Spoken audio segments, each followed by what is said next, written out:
Calling all beings. Calling all beings.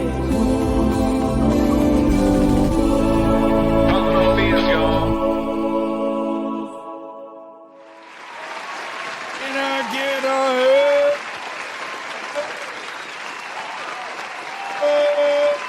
hey, man? Yeah! Welcome back to Calling All Beings. I'm your host, DJ.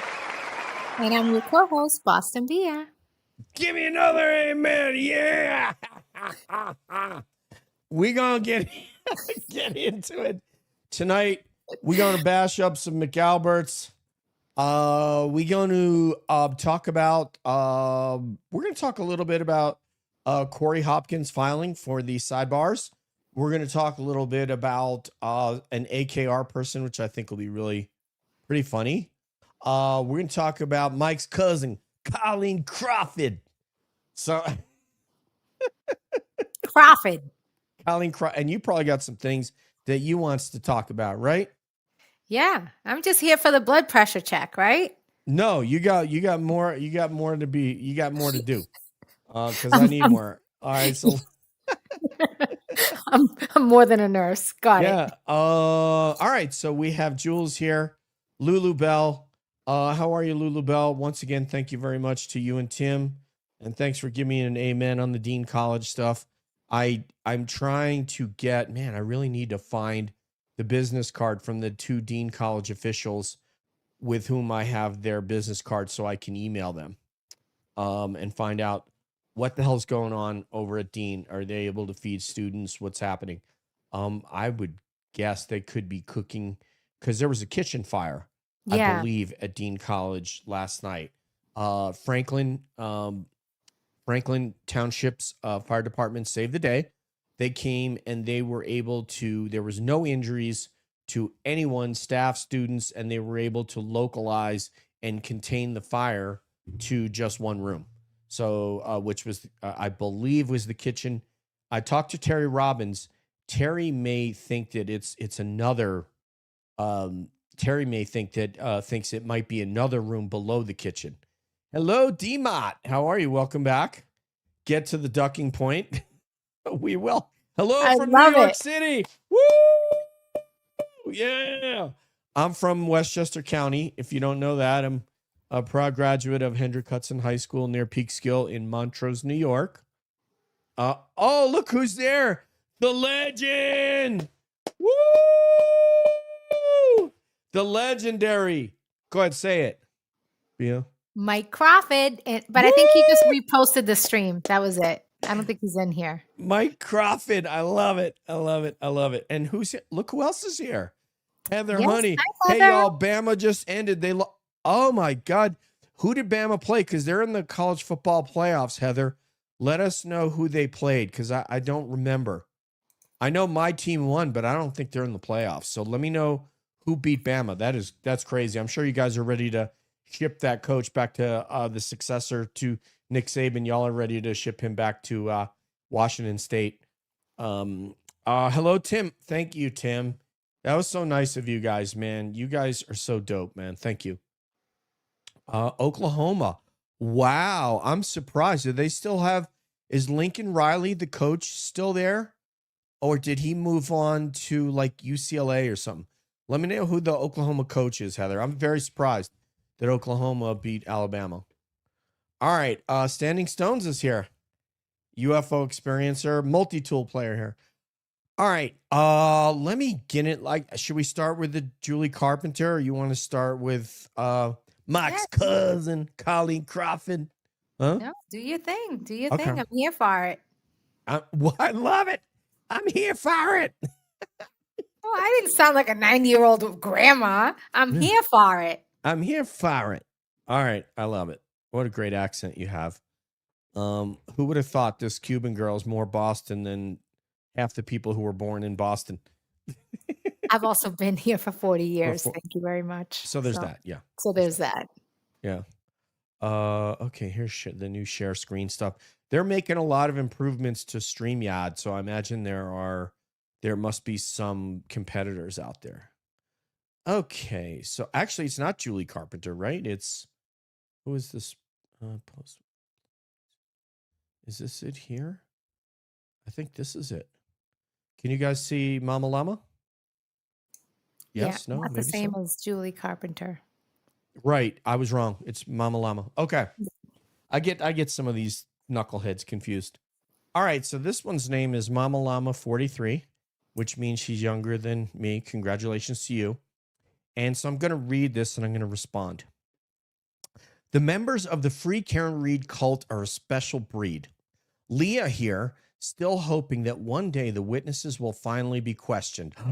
Mind blown. Apparently, a now closed FBI investigation, 2 trials, and 3 grand juries weren't enough for her. And on top of that, and she names this young lady Leah, who's obviously one of us, openly defames people while inflicting emotional harm on them across social media. That's really interesting, Mama Llama, because you are, in saying this, are inflicting emotional harm. This woman is trying to defend the innocent. So what are you doing? And here is what I want to say to you about the FBI, and I want this to be clear to you and every other clown out there that thinks that they understand or know what the FBI is doing. And I want to ask, I'm going to ask this rhetorically so everybody can respond, including you, Mama Llama 43, and the chat here. Do you think that the FBI, who obviously had an open investigation because they provided Karen Reed with an expert witness in concert with the Department of Justice somehow, they obviously gave, I don't know, somewhere around 3,000 or 2,900 pages of TUI material that to both the Commonwealth and Karen Reed. Then Josh Levy sent a letter, which is often mischaracterized as, you guys got it wrong too. We have a different view of the case than you do, which is fairly vanilla. It's not very accusatory. Okay. And then the Commonwealth goes, and let's call it what it is. The Commonwealth hires a defense attorney to defend the Commonwealth, and by extension, the Albert and McCabe family. That's what it is. And when I say the Commonwealth hired a defense attorney, hey, hello, Lauren Katie. The Commonwealth hired a defense attorney to defend the Commonwealth. I'm talking about all the troopers, all the Canton cops, Mike Morrissey himself, right? And additionally, these civilian families, okay? So there's no question that happened, okay?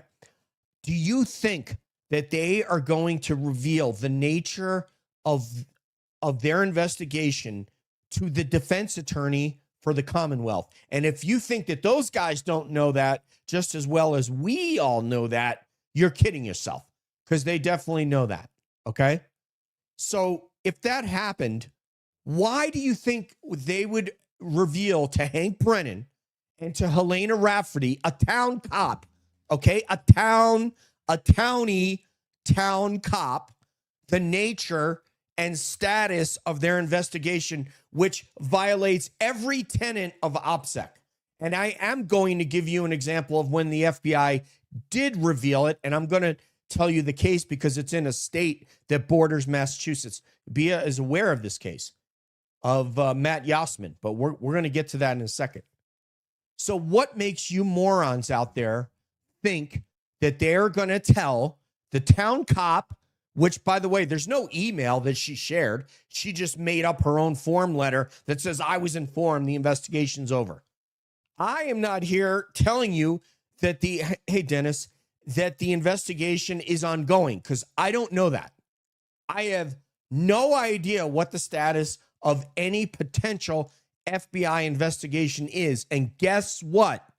Who else doesn't, Bia? I'm sorry.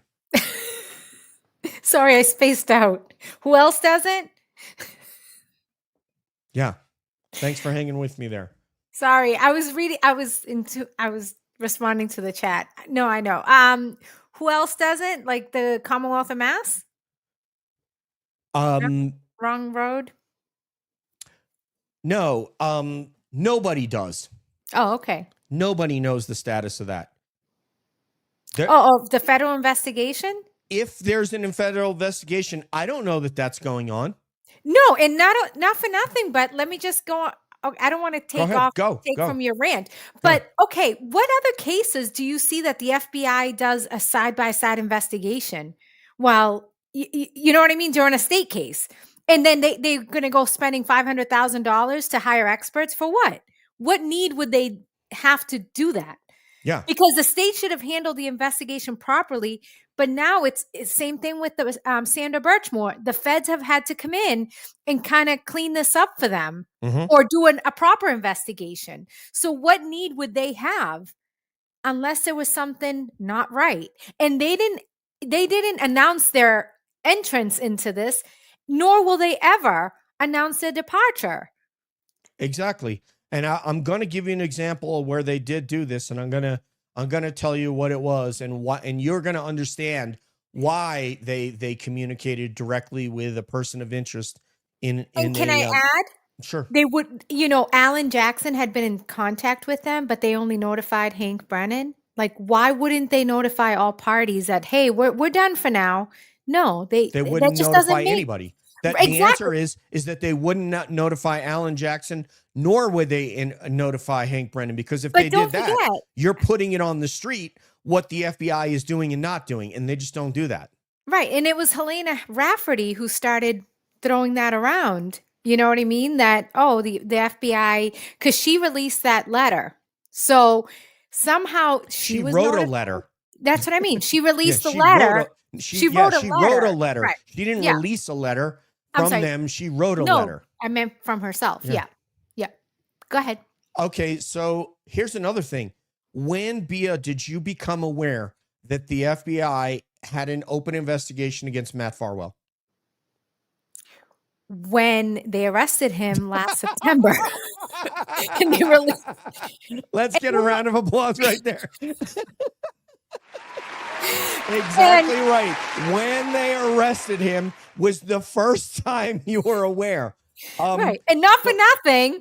But then they also, not for nothing, but they also went ahead and said, hey, we're also giving this information to, the local, to MSP. So if they want the local municipality to see if they wanted to bring charges, and have they?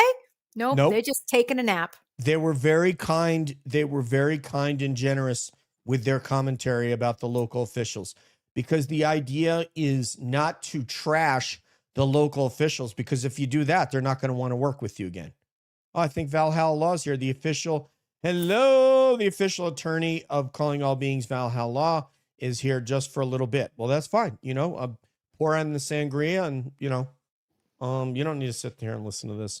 But hi, everybody. Swiss Miss is here. A bunch of folks are here. So I just wanted to make that clear. For a dummy that calls himself AKR, that again, these people, if you said, you know what, I just was outside and the sky was blue on a clearly sunny day, they would say, no, it's not. Sky's not blue. So they're going to take the one. You know what Julie Carpenter did, that moron? She's taking the Justin side against Kelsey Fitzsimmons. That's what shows you how sick these idiots are. How, and Colleen from Itchy Withers Horse Rescues here, how the hell do you take a side against Kelsey Fitzsimmons unless you just want to go against us? Because you refuse to coalesce with us. You think we don't see that? You think we're really dumb and we don't understand that no matter what fucking cause we take up, you're going to take the other side just cuz. You're going to sound like a middle schooler. Just cuz. That's how dumb you guys are. So, yes, Mama Llama 43, you don't know that a now closed FBI investigation, and I don't care if your fucking mom works there. Okay. I don't care if your mom is in the same office as the investigators who were working on Karen Reed. You're still not going to know. Because if that investigator and that team of investigators and that supervisor, hey, here's a supervisory FBI agent. Hey, guys, yeah, call down to Canton and tell Chief Rafferty we're done so she can rest easy. And you know what? Tell the mob lawyer, what the hell's his name, Brennan? Yeah, tell him too. Let him know that we're done. You think they're really going to do that? No. No. Absolutely They don't not. want anybody to know. And in fact, you have heard this before. If you listen to any of my UFO content, when I have on government officials, CIA, we've had 2 CIA officers on this show, and they said, tell your friend, tell your enemy. Tell your friend, tell your enemy. So if Mama Llama 43's mom works in the same office as any investigators that are potentially working on a Massachusetts corruption case, Karen Reed case, if it's all one or if it's separate, etc. If there is an investigation, you think they're going to tell Mama Llama's mom so that she can go and tell her fucking daughter? Nope. So her daughter can go on Twitter and tweet about it? That's called OPSEC, Operation Security, and the sensitive investigations kept secret. So you don't go around the building. What that means, what OPSEC means, is if you're eating lunch with another FBI agent, or if you're a CIA and you're down in the cafeteria having lunch with another officer. I'm going to take this stupid thing off screen. I can't see her anymore. Do you think you could say, hey, BL, you know, man, I'll tell you what, the case I'm working on. Do you think that happens? No. Why? Because it's on a need-to-know basis. It's on a need-to-know basis. See that? It's on a need-to-know basis. And if you are not part of their investigative team, if you're not the supervisory agent or that agent's supervisor, where they discuss what they're actually going to investigate and what they're not, you don't know about it. And you don't sit at lunch and tell that person, or you have violated OPSEC. Not that I'm an OPSEC monitor for my organization or anything. Not that that's true. But if I were, I would know that. So you don't tell people about programs, missions, operations that they are not involved in, because then they will go, hello, Nate, and welcome. Nate in the Mutts, welcome. Thank you. Okay, so here we go. Nate K9 Mind Help. Nate in the Mutts says, hi, guys and gals. First time commenting here, but watched for a bit. Thank you. And chatted briefly on other streams you were both on. Excellent. My 2 cents worth. FBI will wait until civil trial's over to allow all info out. You know what? It's quite possible. It is quite possible. Whispering is, you know that Jennifer, do you know that she's, no, I don't know who that idiot is. But she sounds really stupid. And even if I'm Jen McCabe's best friend, first of all, thank you very much for that information. If I was Jen McCabe's best friend, I would not go on a public forum and act like a moron and lie for her. So if you, Mama Llama, if you are, I don't give a shit if she's your best friend or not. If she's involved in something that's nefarious, just keep your goddamn mouth shut. Don't put out false information to people and hope that you're wrong. Because if you think she's innocent, then you are more stupid than all of us. Because, and I'm gonna tell you why, Bia. We have watched. There was a time in life when you and I were younger, long time ago. She's like, longer for you than me. Yeah. There was a time in life where we did not get recorded audio and video of interview rooms in police organizations. Is that true? Right. Yeah. We didn't have that. Now Just with the technology just wasn't like that. Yeah, they didn't broadcast that. Right. Now with Dateline, I mean, if there was a really famous case, you might get it.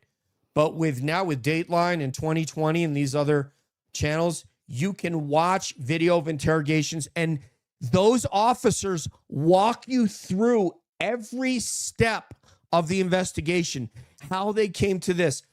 They may leave a couple of details out. Sometimes, again, for obscurity, for, for informants purposes, confidential informants, etc. But they'll take you through every step, including the interrogations. So do you, Mama Llama, or Julie, or that dumb FBI agent, whatever it is, the one that Mark Betterow gets in arguments with, do any of you think that we're so dumb that we don't think the police would be smashing that door in of 34 Fairview to find out what the F happened? There's a Boston cop near death on the lawn. Does anybody think that? And then all the subsequent actions of getting rid of the dogs, getting rid of the phone, having the basement redone. So does anybody think, do any of you Julie Carpenters and you Mama Llamas think that we don't understand that that is the behavior of guilty persons? Like, we've never seen Dateline. The cops are incredibly suspicious of that kind of behavior. And they're going to, wait a minute, I was going to say they're going to bring you in an interview room. They didn't even bring these people into interview rooms. They did it in a living room, sitting there with cappuccino in their hand. And all of them together. To make sure their stories align for the upcoming trial. And we can't figure that out because we have no idea how the police investigate, because it's not on 24 hours, 7 days a week on Dateline, literally. But we can't figure that out, right? We're going to go, oh, innocent soccer mom and Brian Albert, pillar of the community. Yeah, we're, I know you think that we're dumb, but that's how dumb you are. To think that we're that dumb, that we don't see this entire thing from soup to nuts, from the FBI, everything. And then you're going to try to lie to people. Oh, the FBI investigation's over. Okay, sure. What's your commentary on this, Bia? Well, the thing that I was going to say, Melanie was going over, started looking into Just en Route, and she displayed a page and a half of, what do you call it? The way the police were, I'm escaping the word, but basically the sequence of where the evidence was, it was all logged, which in John O'Keefe's case, it wasn't done. So, we can see that police before John O'Keefe's unaliving was able to do investigations. Oh, chain of custody. That's the word I was looking for. There you go. They had proper chain of custody, and somehow they just forgot to do it in January 29th of 2022. Just odd how they just knew exactly the right things to do so these things could not be found, because once you let time go, you can't. And then there's documents that a year later they went and reproduced. Like, it just such a sloppy investigation, or intentional sloppy investigation. Yeah, it was done very well. It was done very well. Sloppy would imply that they meant to do it right and they did it wrong. So this is why I correct everybody, including much smarter people that we have that come on Cab, when they say it was a sloppy investigation. No, it was not a sloppy investigation. Yeah, it was done intentionally for this reason. Welcome, Phoebe MC. Welcome. Is that Joanne? Hi, Joanne. Not my Joanne, a different Joanne, but hello, Joanne nonetheless. Yeah, and Whispering Winds. Yeah. And you can see, do you see the little phone thing there? I think that shows that they're watching on their phone. Okay.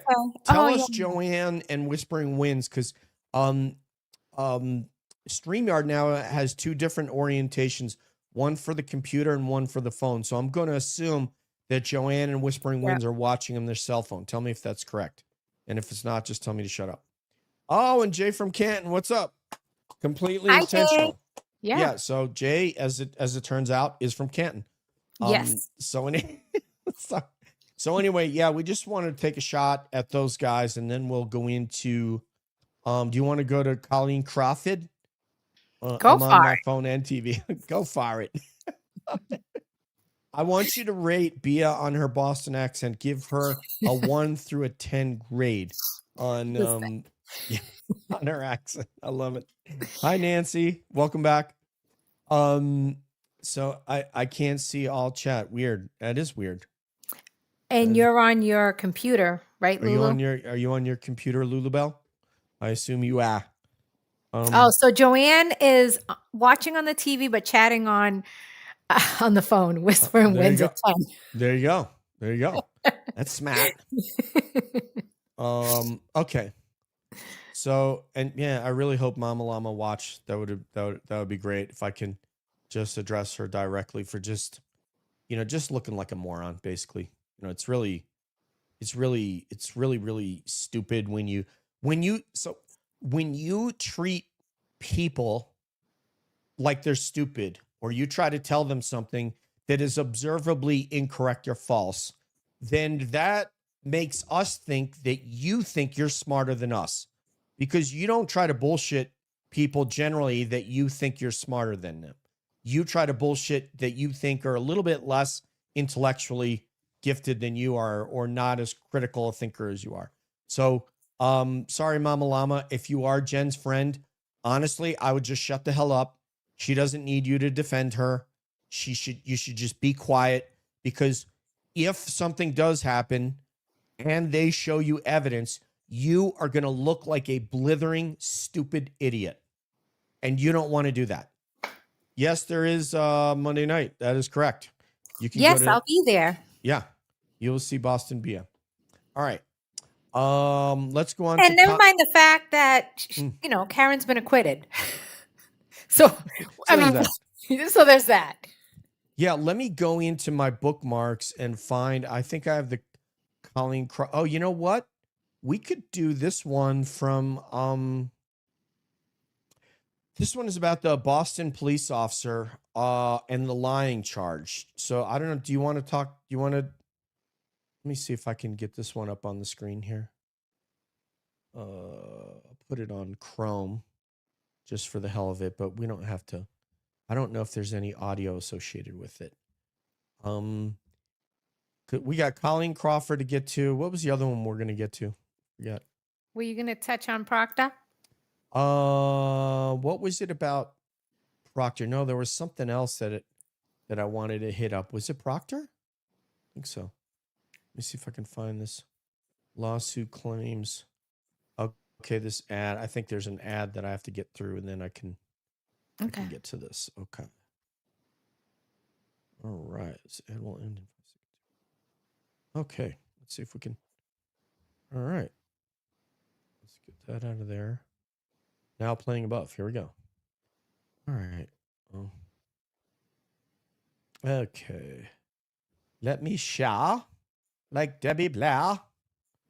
Your screen. We got some good. Yep, we got some good comments from in our chat from our last live chat was good. So that was nice. Oh, there was a guy named Hannibal, a very big content creator. He's got 500,000 followers. Commented on the Jim Semivan interview, so that was kind of nice. So, all right, let's see what we got here. Okay, here we go. Gets special treatment from the highest levels of the department. That's what a lawsuit obtained by 25 Investigates claims. Yeah, investigative reporter Ted Daniel has been working on this story for weeks, and as Ted explains, another Boston cop filed a lawsuit. The suit was filed by veteran police captain Timothy Goggin. While working in the Internal Affairs Unit, Goggin determined a then rookie officer named Brian Augustine lied in a written report and an interview. Goggin's suit claims he was pressured to change his findings about Augustine years later. Brian Augustine has racked up quite the record since he was pinned as a police officer in 2018. 25 Investigates got his disciplinary history through a public records request. 13 internal affairs cases, 26 sustained violations. Wow. Among the allegations, drag racing and association with criminals. Some of the violations here are minor, but some are pretty serious. It's pretty pervasive. Larry Smith is a former Massachusetts State Police investigator with a master's degree in law enforcement administration. That it starts within days of his graduation from the academy while he was on probation. And it seemed like it was pretty consistent throughout the next several years. Augustine's first IA case is the subject of a lawsuit filed by Captain Timothy Goggin. Goggin and others determined that Augustine had been untruthful about a confrontation he had with a motorist in downtown Boston. Nearly 5 years later, and after he left the Internal Affairs Unit, Goggin alleges he got a call asking him to change his findings and remove any indication that Augustine lied. Goggin alleges he was told the request was made on behalf of Police Commissioner Michael I don't know about no Cox. Karen Reed. Untruthfulness is one of the most serious forms of misconduct a police officer can face. Goggin alleges he was told the finding would attract scrutiny from the state and potentially cost Augustine his career. Goggin included this internal memo to Commissioner Cox in his lawsuit. It shows untruthfulness in reports crossed out, the lesser charge, neglect of duty, handwritten next to it. So you've got 4 superior officers that have already reviewed this report and signed off on. If that is in fact true, that's truly troubling, because why are you interfering with an internal affairs investigation that's already been resolved? A Boston police spokesperson tells me the department It's the whole is unable purpose to of internal comment affairs. on pending litigation. Goggin states that he refused to change the narrative he wrote about Augustine. As a result, he claims he faced retaliation and a year delay in a promotion he had been scheduled for. Augustine's record shows 8 of his internal affairs cases were settled 2 weeks before Goggin's lawsuit was filed. His punishment, a 15-day suspension and a last chance agreement, which is what it sounds like. We were unable to reach Augustine. Goggin's lawyer declined to provide a statement citing the pending litigation. For 25 investigators. Okay. I want to read some of this. Let me see if I can. I want to read some of this to you because this, and let me tell you why I want to read this to you. The reason I want to read this to you guys. Hi, Scotty, if he's here. Scotty boy, I love it. BS calls him Scotty boy.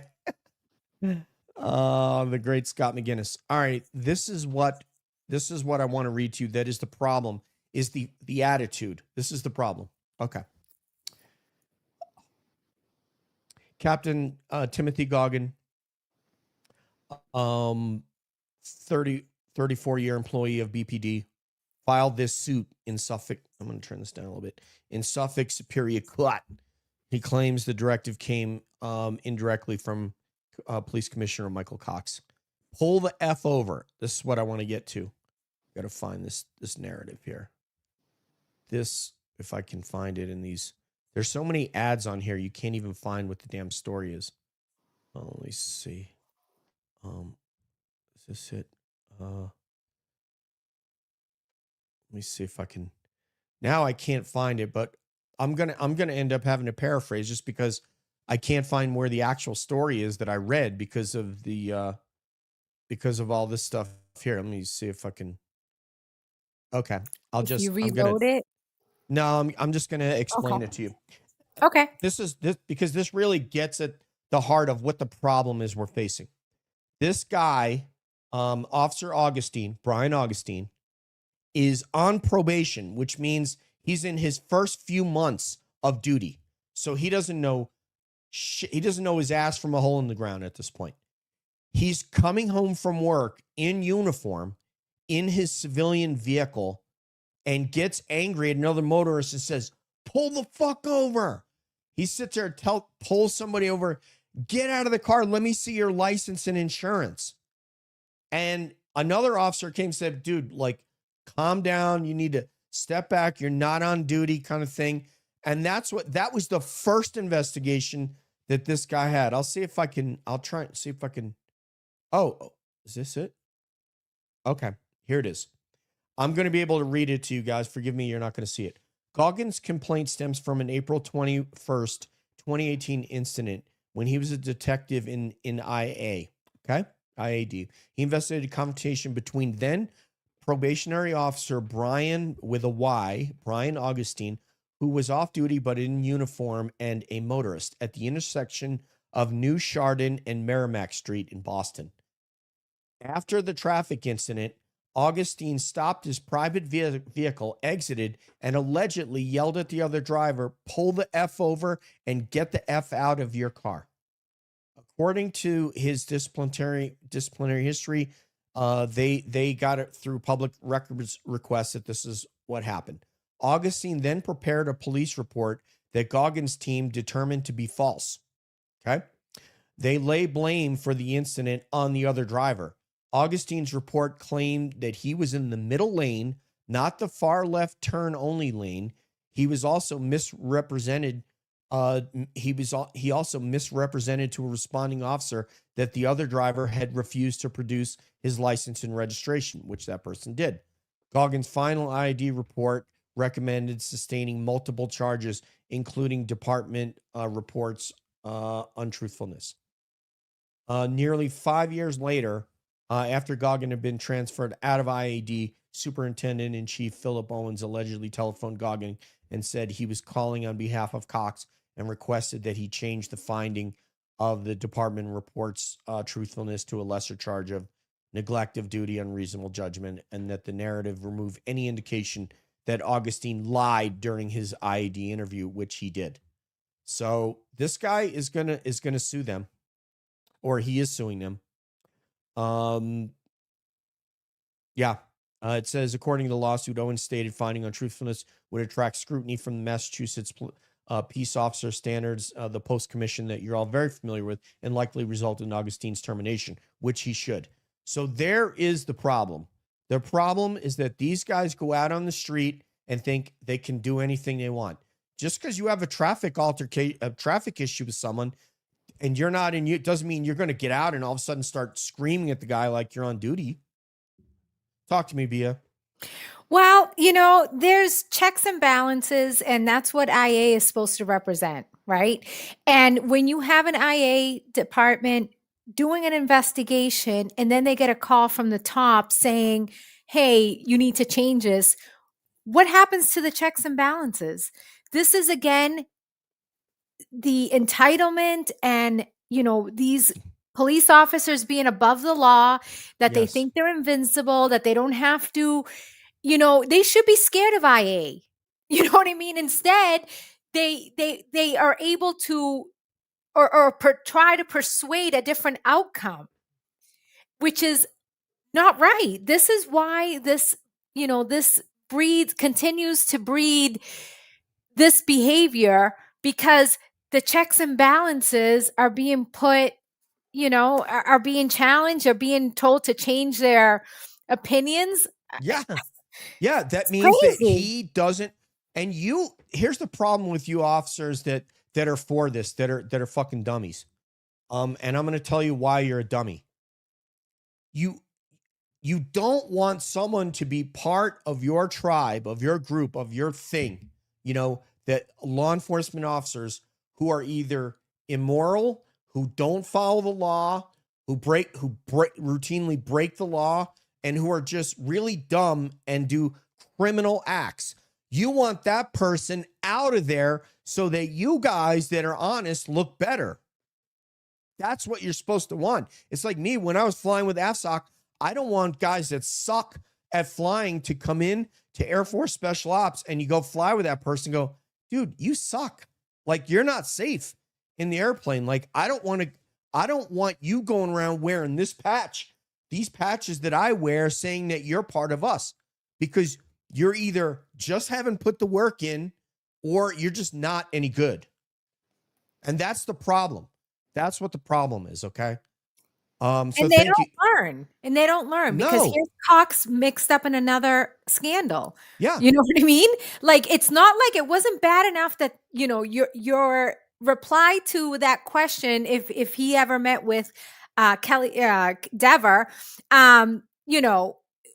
like that didn't go national. Like, now you're going to get mixed up in something else. You think from there they'd be on their best behavior, not continuing to do the things that have gotten them to where they are, which is, no accountability. Yeah. Here's the thing, Cox. You're a liar. I know you're a police commissioner, you're a very high ranking guy and all that, but It's not rank that impresses me. It's people who do the right thing, who lead from the front, and who lead with integrity. You know what I'm saying? And you don't have integrity. Cox, right? What, say again? You know the history on Cox. I do. So I said it during the last episode. This asshole was beaten by other Boston cops that were racist pigs. He files a lawsuit, you know, obviously probably wins the lawsuit, stays in the department, rises to the level of chief of police, and now you are doing the same shit that those guys did. And I'm going to tell you, I would not trust you to walk my dog. I know out there you're probably laughing, you know, like you're wanting to like smirk at me saying that. I would not trust you to walk my dog. Now, why?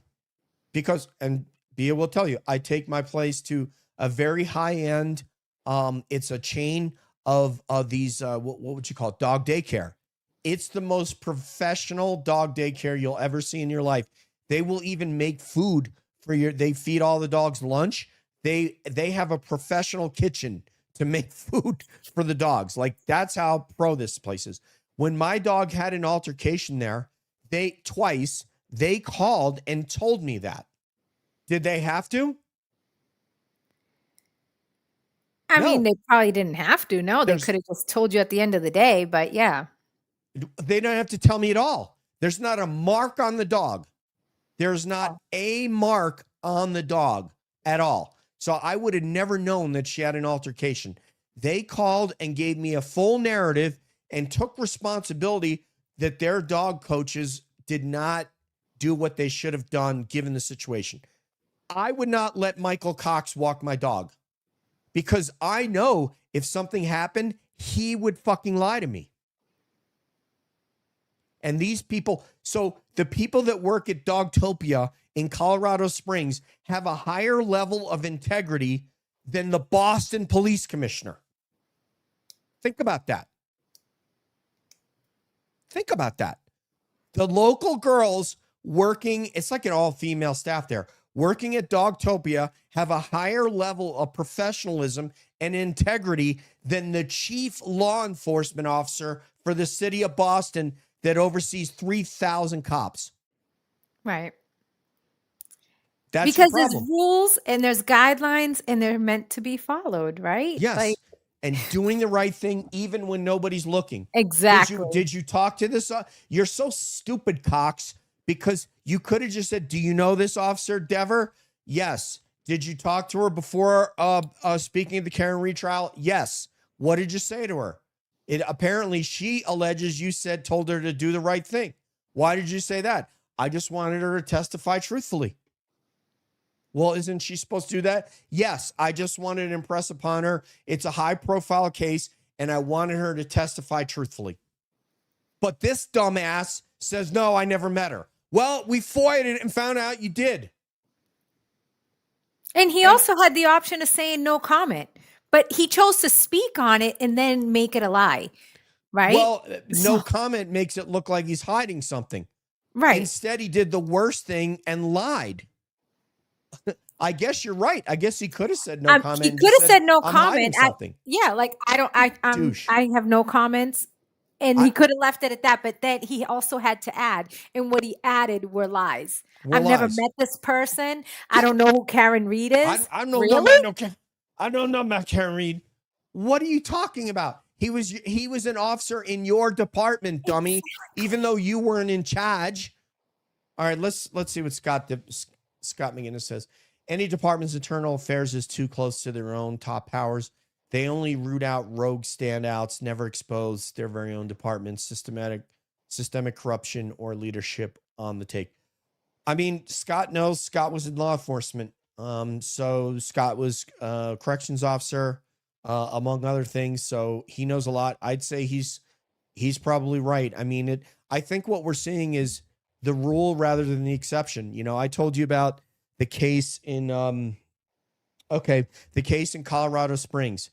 The podcast about this, I want you to be prepared for emotional trauma if you want to listen to this podcast on, I think it's called Betrayed is the podcast. Lieutenant Joel Kern from right here where I live, Colorado Springs Police. When you find out what this guy did, it will blow your mind. It will blow your mind, including having sex in his cop car, all the different things he did. Like, I can't even detail for you all the things that Joel Kern did, but he is a psycho. I mean, he had to go to he has a sexual addiction. He's a psycho. And he ruined his beautiful family that he had, whom he met. He met this girl, college senior, on a ride along, became his wife. They had two lovely children from the sound of them. I've only heard them on podcasts, but they just sound great. The wife sounds really smart. She also does something in law enforcement, but she's not a uniform officer. And Joel Kern, IA, they were pretty tough on him. IA was pretty tough on him. They wanted to see the best in him, but in the end, I mean, you're going to listen to the interviews with Joel Kern and IA. It's brutal. He cries, and it's just, and they catch him in lies. Then he starts to admit things, and he admits more things. And then they do it exactly like this is one of the things I liked about Colorado Springs IA, is it sounded like any other person in that interview room for the most part, as a police lieutenant. That's, oh man, brutal stuff. All right. Integrity means, integrity means doing the right thing all the time, and most important when no one is looking. Tim says building trust with the populations we serve is all that matters. Otherwise it will never work. So Tim may be in policing. I don't know. He is. Okay. Yeah. So there you go. This is the thing, the Air Force credo is, integrity, service before self, and excellence in all we do. And integrity is the first one of those for a reason, because if you don't have integrity, I can't trust anything that you're doing. We deal with having a clearance, and your clearance is gone. If you lie and you're not factual. So thank you for adding that in, Tim. And thank you. There are a lot of great law enforcement officers out there, and just, I have not met Tim. I know that, that Bia has. Yes. I did meet Lulu Bell, and as wonderful as she is, I'm sure her is equally as wonderful. Oh, there are many great law enforcement officers out there. I've said on multiple episodes that my classmate George is the colonel of the New York State Police, so he is the highest ranking official there, and he is a man of integrity. I would trust him to walk my dog. I would trust George. He is aware of Michael Proctor. He is aware of what's happening in Massachusetts. I asked him if he knew Jeff Noble, and he doesn't. But another classmate of mine was a New Jersey trooper and does know Jeff Noble.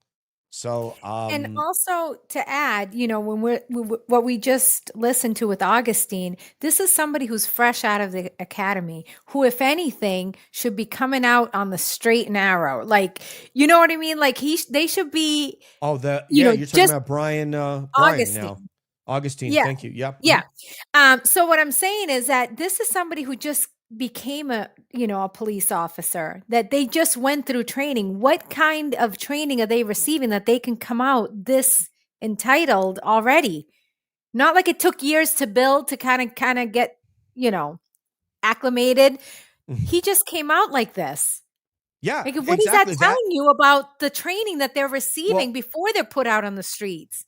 So I'm going to ask you this question, Via. We can have this conversation, and Tim, I want you to weigh in the chat on this.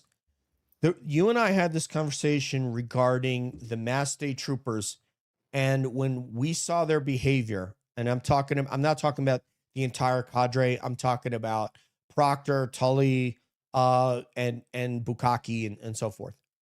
Yuri, whatever his name is.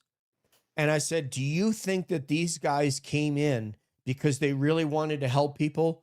They really wanted to enforce the law, but really make the community safe? Or did they come in on a power trip that now I'm part of the get away with it crew? I now have power over the civilian citizenry of Massachusetts, and all those things that Proctor talks about when they took away his uniform and all his identity, his sense of power. Without that uniform, he doesn't feel powerful.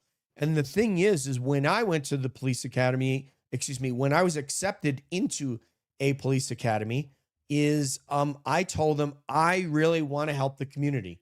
I really want to be that person that can help people, that will make people believe that, you know what, we are here to serve you. If you do the wrong thing, yeah, okay, we're going to have to arrest you. We're going to go after you. We're going to get you off the street. We're going to fight criminals, but we're here to help you.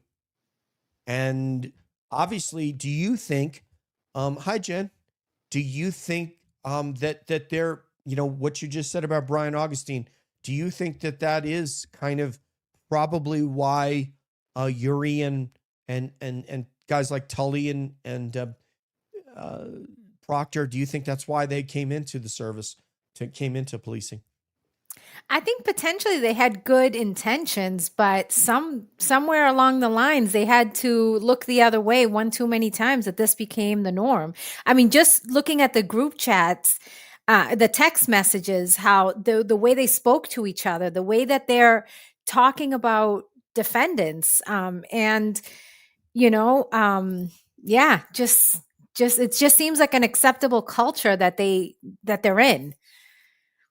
So you think they came there with that idea that now I'm like, what I don't want is, I don't want anybody, whether you're police or not, and this is kind of why I exist, to come in with the idea or then come in past the academy and perform on the street with the idea that you're indemnified from prosecution if you break the law.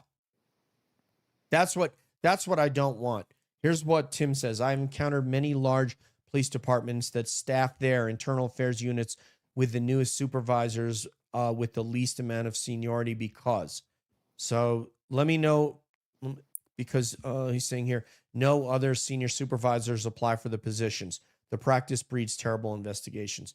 So I think what he's saying is that the people that are applying and that are becoming IA are not necessarily qualified. Tim, do you think that they are people that, what you've seen, that they lack integrity? Because integrity, even if you're a less skilled investigator, integrity is the most important part. I think what he's also saying is that so this is a position that people that have been on the force, say 10, 20 years, are not going for, because potentially they would be investigating fellow officers that they've had relationships with. So now to be there, looking into their stuff versus people that are, we got to do it for Tim. There we go. Officers that are coming out of the academy where they haven't built this relationship with the officers. That's why they're taking, but then they also they have a lack of experience in being an officer. All right. Lulu Bell says exactly, Bia. Thank you. Thank you very much. Thank you. I'm a little slow on the uptake, so I'm glad Bia got it, since I didn't get it, but now but it makes sense, right? Because it's like, I've been your friend, your colleague for many, many years.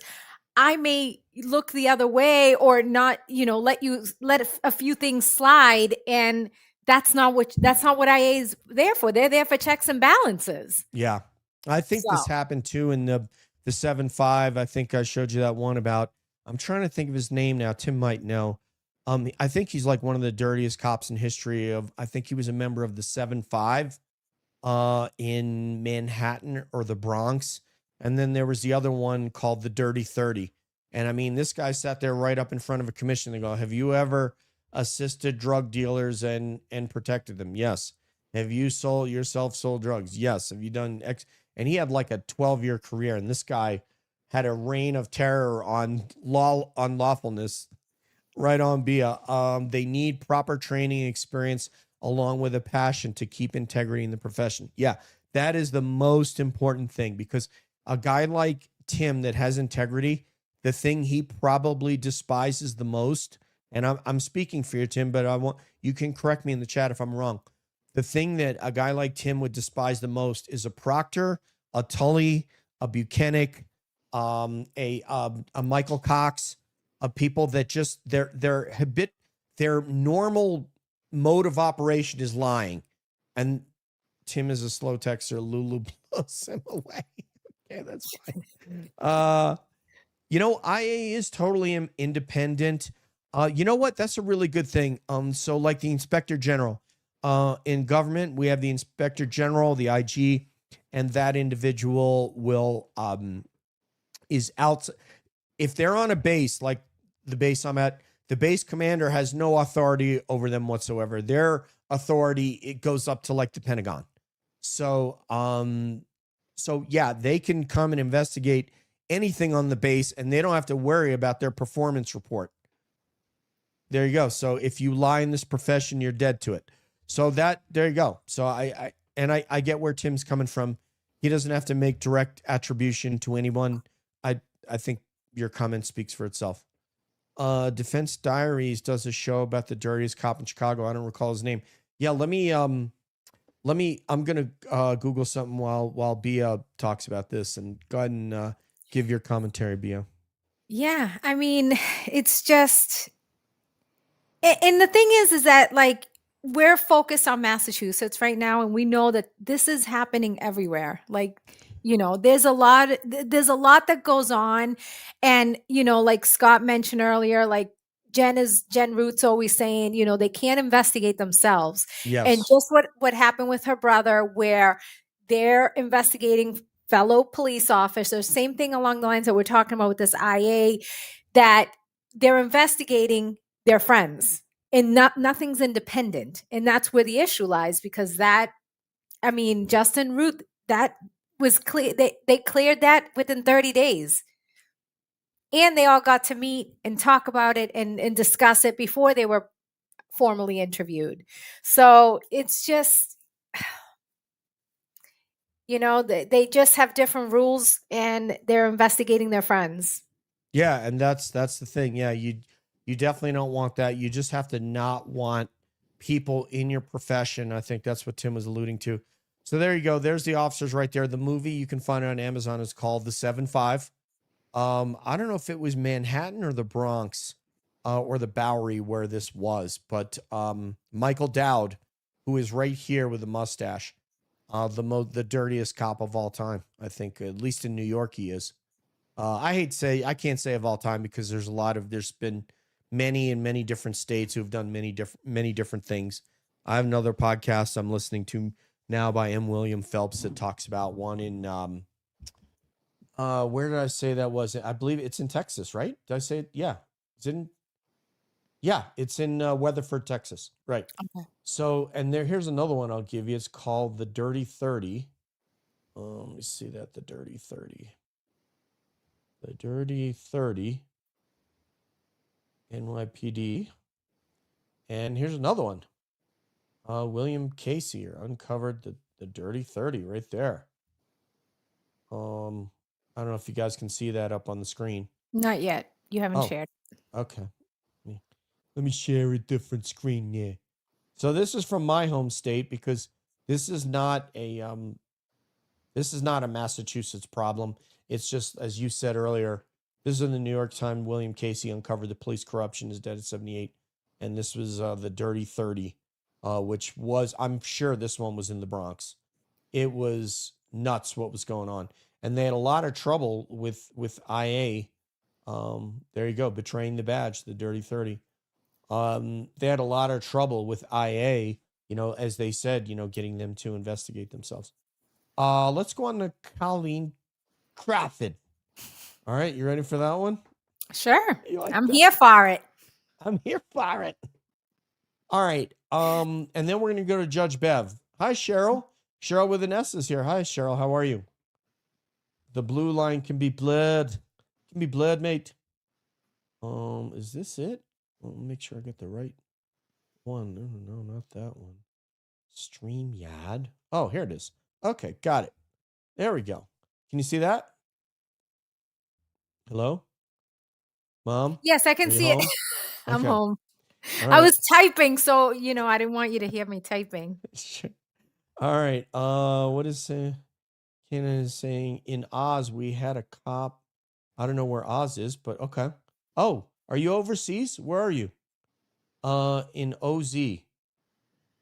Okay, tell me where you are, Canine Mind Help, Nate and the Mutts. Where are you? In Oz, we had a cop 80s through 2000s. Roger Rogerson, who was the top cop after he retired, was found out running a crime ring. Oh, yeah. Crazy how many got away with things before the internet. I know. I mean, now they had a full digital profile on Joe Kern. They knew what fetish website he went to, and they were able to, they got everything on him. They basically got him to admit everything by saying, okay, we have this, so, let's talk about it here. And he retired. He ended up retiring. So he really didn't face the music, so to speak. And they got 13 years of cell phone data on Proctor's personal phone. So, Oh yeah, let me get something out for that. Just saying. All right. So I want to read this to you and we're going to discuss. So this one here, this is from Proctor, Michael D. Police at state.ma.us to Colleen Crawford. Her email address is at mass.gov. The subject is O'Keefe ring camera stills.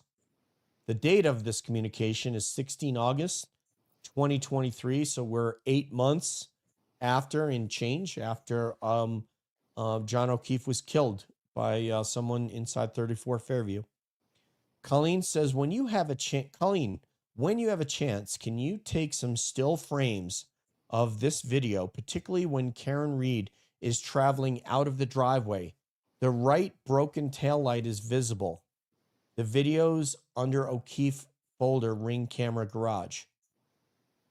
Can you take some, okay, this is the part we want to focus on.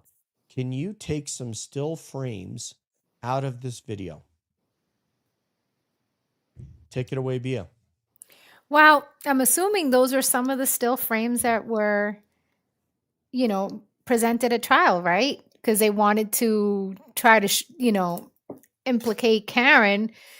But again, it mentions, what does it say about the taillight? Cracked, right? It says the right broken taillight is visible. Broken taillight. Yeah. Yeah. What I'm getting from that is you are altering evidence. Yep. What was the other one that he asked her to take footage out of the Canton Library, right? Right. Yep. My pleasure.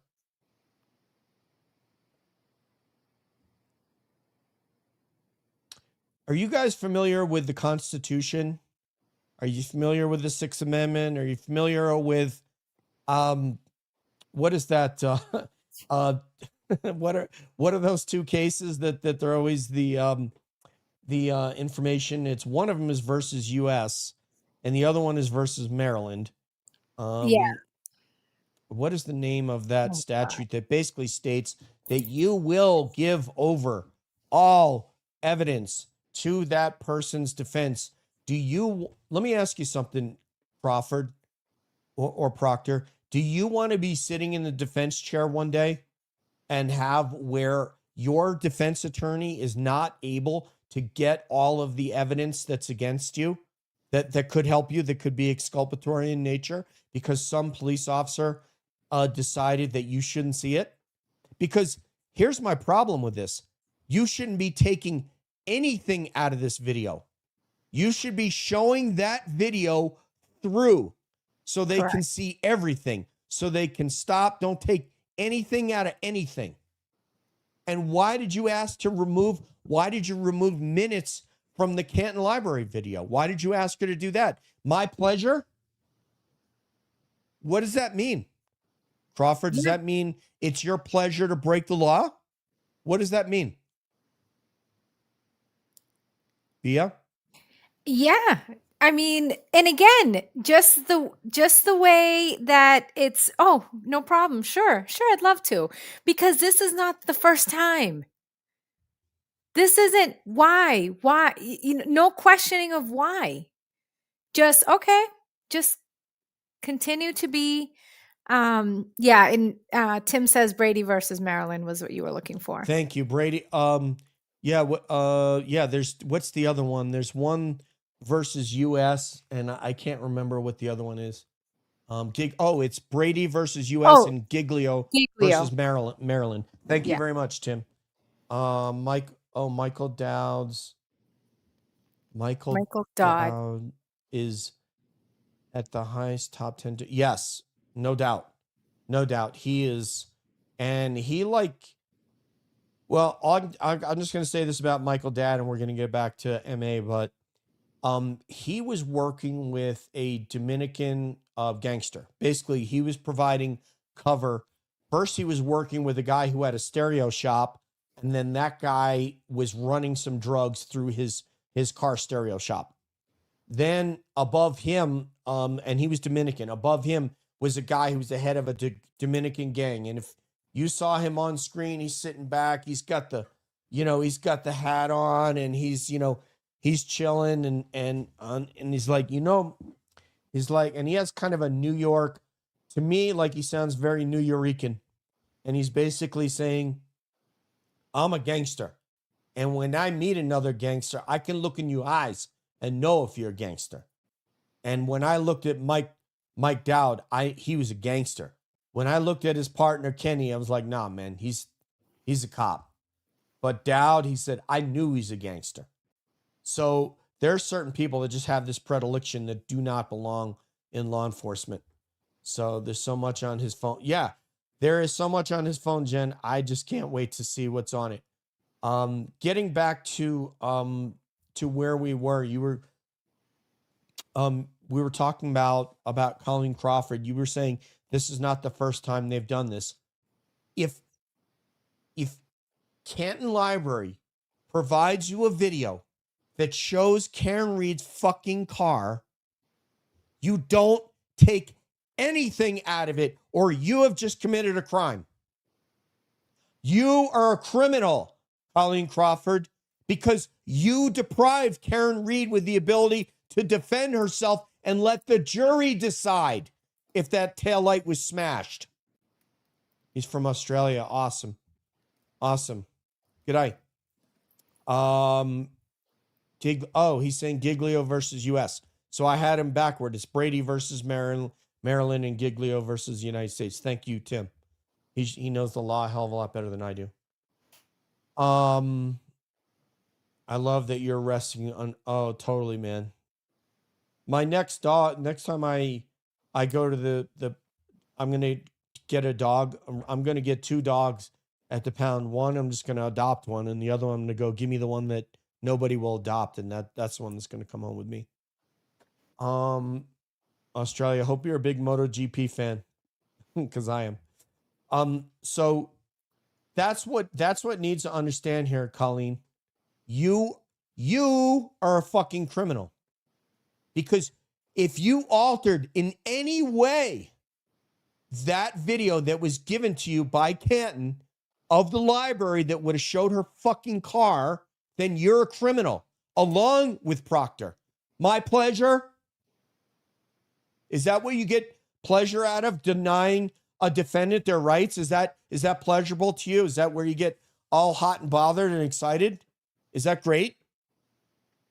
Because it could be you one day. You could be sitting in that defendant's chair, and you always have to place yourself in the position of the other person, because that could be you. And what if that prosecutor's office, that DA, that investigating officer decides to remove exculpatory evidence that you need for your defense, dummy? My pleasure. Maybe there'll be an email in a case against you or one of your family members where they remove evidence because it's going to make your family member look good and the prosecutor or the investigating officer look bad. And they're going to say, oh, my pleasure. Glad I could help. Break the law. And famous Bostonian Bill Bratton, former NYPD commissioner, after 9/11, the wonderful Bostonian Bill Bratton said, we can't break the law in enforcing the law. Right. That's why he's a great cop. And that's why New York City hired one of yours to be one of ours. And we were blessed to have that. We're blessed to have a a police commissioner like Bill Bratton. So thank you, Boston. All right. Do you want to go on to Judge Bev? Sure. All right. What I need, if you have it, and if you don't have it, we can just go without it, is that communication from the Norfolk DA's office that says that they are hiring defense attorneys to defend the Commonwealth from releasing the material, the sidebar material, that there is no longer the judges hold, there's no longer an impoundment on that material. Casey Stoner lived in the town. I was like, oh yeah. I love MotoGP. Check out our V8 Supercars, DJ. You'll love it. I bet you I would. I love car. Hi, Lisa Oakes. Welcome back. Hi, Anita. Welcome back. No, hi guys. No tampering. That's great. Let me see what he says here. Louisville. They're my world, and once trust is gained, understanding, they figure us out. Natha Barnes, ex-RSPCA, if you ever have an unfixable one, videos out there. Yeah, I mean, they're like people, right? We have people that have mental problems. Dogs have mental problems, and they can be fixed just like I was. I mean, just like people are. Sorry. Yeah, so I don't know if you have that one, but and if you don't, that's fine. That's fine. We can speak to it, but essentially what I want to posit to you guys here, and I want to get your take on, is this. There is one person who stands to gain from, oh, that's right, Lisa wasn't feeling good. Thank you, Boston Bia. There is one person that stands to gain by these sidebars not coming out. And I don't know why we're not pointing the finger at this person. So let's see. Does Adam Lally care if the sidebars come out? No. No. Does Mike Morrissey care if they come out, even though his mom was a lunch lady with Judge Bev's mom? No. Nope. Okay. Because he's removed from it. Right. Does the court reporter who used to put the thing over her face, does she care if they come out? No. Madam Court Reporter? No. So who cares if the sidebars come out? There's only one person. And that's Judge Bev. Or in our case, Judge Dredd. There is absolutely no person that cares about this more than Judge Bev. Why though? Because, Jen, there would have been things that would have showed they would have accused they would have accused Judge Bev of favoritism and said, come on, Judge, you can't rule in their favor every time. He didn't even, he doesn't even know. You told him to object when he didn't even have an objection. You can't do that, Judge. It's not fair to my client. And her saying, or why are we not having an evidentiary hearing right now? Why can't I ask this person this question? You are denying me the ability to cross-examine a witness to defend my goddamn client. That's the kind of things that might have been said. And she doesn't want that to come out because she ruled against him 49 times in one day. You're thinking, oh, no, that's for the whole trial. No, not for the trial, for the day. Objection, sustained. Objection, sustained. Objection, sustained. And then when you have a professional fucking lawyer like Robert Alessi state the nature of his objection, she says, no, we don't do that here. You can do that in Massachusetts. You, Bev, chose not to. Right. You chose that because you didn't want transparency and you wanted to be able to save the ass of the inept prosecutor.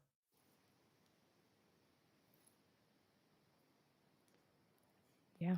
You should be ashamed. You will be ashamed because guess what? They're going to get those fucking sidebars because legally you don't have a leg to stand on. Yeah, You trial's are like over. you are like a two-legged biped and you're about to get one leg shot off. That leaves you one. And you ain't going to be able to balance on one leg. like a dog that has 3 legs. Yeah. You're going to go.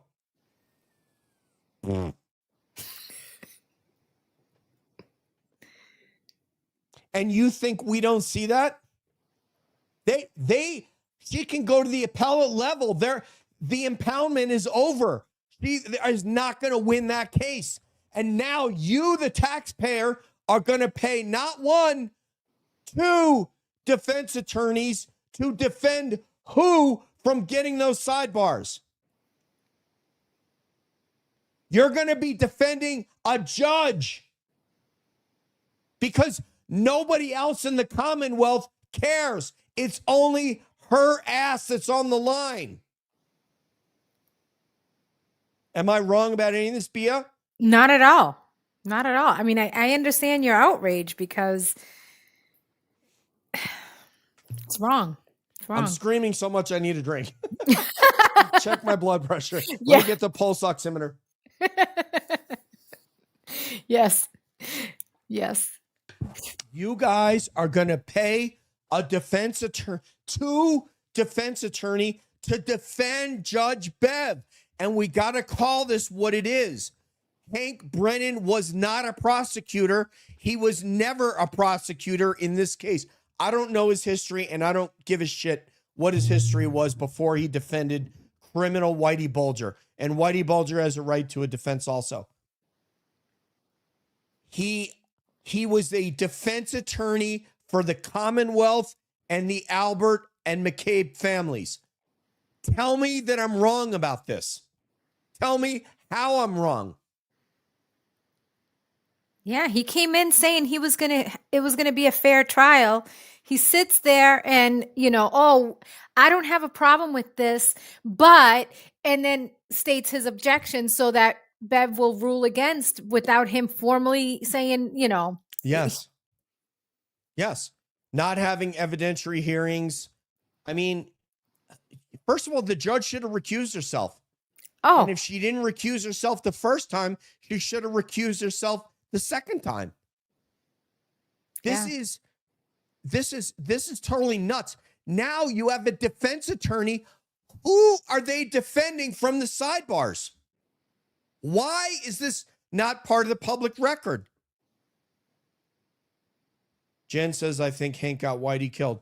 Maybe so. I don't know enough about him. I think he got killed did he get killed in jail? I think so, yeah. I think he did, yeah. Mm-hmm. Auntie Bev, what's Lulu Bell? That sounds like great. Oh, okay. So I was offline for a bit. Is anyone following the William Devine post hearings? That's on Sandra Birchmore. Yeah, Robert Devine. You know what? I listened to the young lady's response. The girl who was 12, she was on with Mike Crawford. I'm sorry. Mike had her on, but the interview was done by Ashley Banfield of News Nation. And Mike broadcast that, and I heard the girl responding to the lies of Robert Devine. Yeah. It's going to be, I'm going to be honest with you. The more I hear and what I have heard about from that young lady, the 12-year-old, the woman who was then 12, that he put her up on top of the laundry machine, told her she was a knockout, gave her a kiss on the forehead. If I'm being honest, unless they have things I don't know about, I don't think they have anything actionable against Robert Devine, unless he was really sloppy and unless they have text messages or they have other proof that he somehow sexually was sexual with underage Sandra Birchmore. If they do, great. I think that's amazing. I would love to see. He called her the day that she was unalived.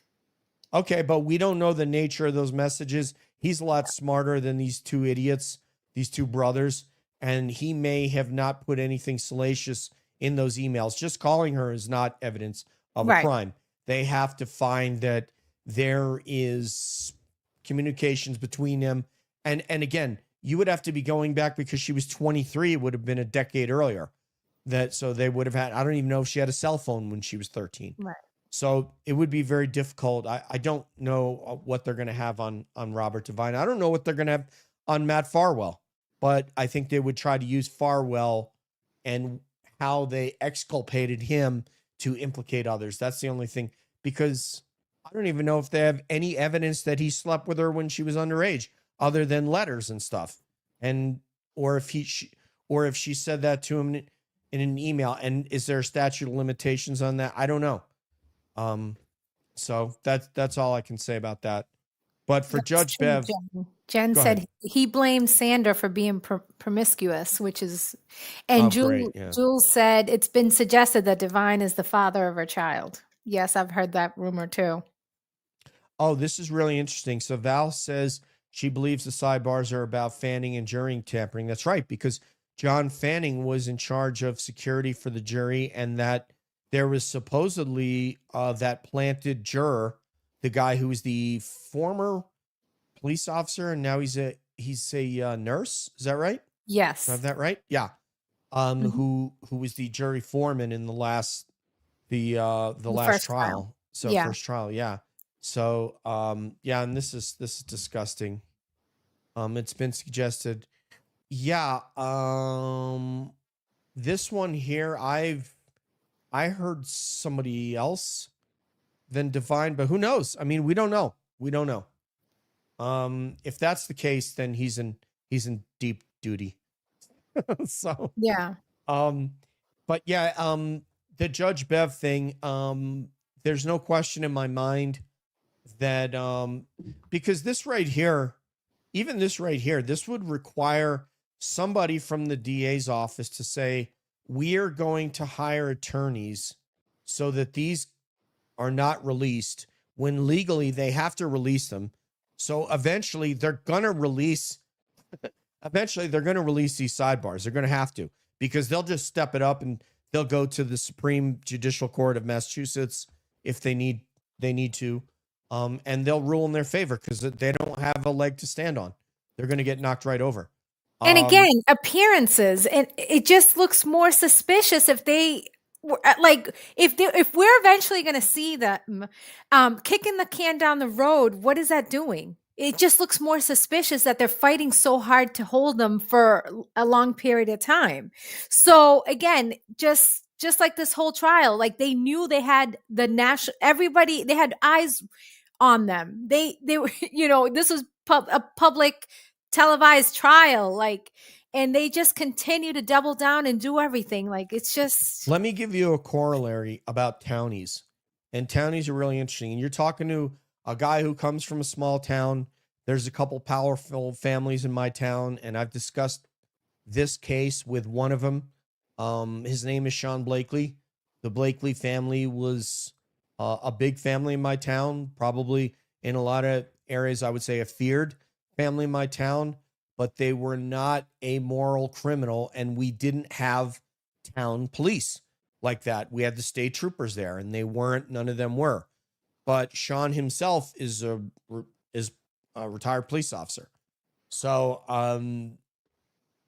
when you have the townie mentality, I'm going to go back to, let's say, 1964 in Mississippi, and you have, Andrew Schwerner, James Chaney, or Michael Schwerner, Andrew Goodman, and James Chaney. These are, I'm going to pull that one out of my ass. These are the three kids that were three civil rights workers that you want to talk about courage. Let's talk about courage for a second. You have two Jewish kids and a black kid that come from, I think they came from Michigan or something. They drive into the heart of the South to Mississippi to register voters in a town called Philadelphia, Mississippi. And that film, if you want to see an incredible film, Mississippi Burning, is based on these events. And the kind of courage that it takes. Thank you very much, Karen, Kathy R, the RN. Colleen Crawford needs to be investigated and find out what else she's involved in. Yeah. 100,000%. Thank you, Kathy. I'm pretty sure it's Philadelphia, Mississippi, but check me out on that, Jules. If I'm wrong, I'm wrong. But I believe it happened in Philadelphia, Mississippi. But if I'm wrong, I don't care what, it was in Mississippi. And the main thing is the amount of courage that you needed to have. This is obviously long before cell phones. The Voting Rights Act had just happened. And to drive down to Mississippi to register voters in a place that is not friendly to outsiders and definitely not friendly to black people there, second-class citizens. And the statements of the sheriffs there were to the FBI, who came to investigate the 3 missing civil rights workers. Because now Mickey Schwerner, James Chaney, and Andrew Goodman were missing. They don't know what happened to them. They were in a station wagon. The car was gone. They were gone. Their parents like, where are our children?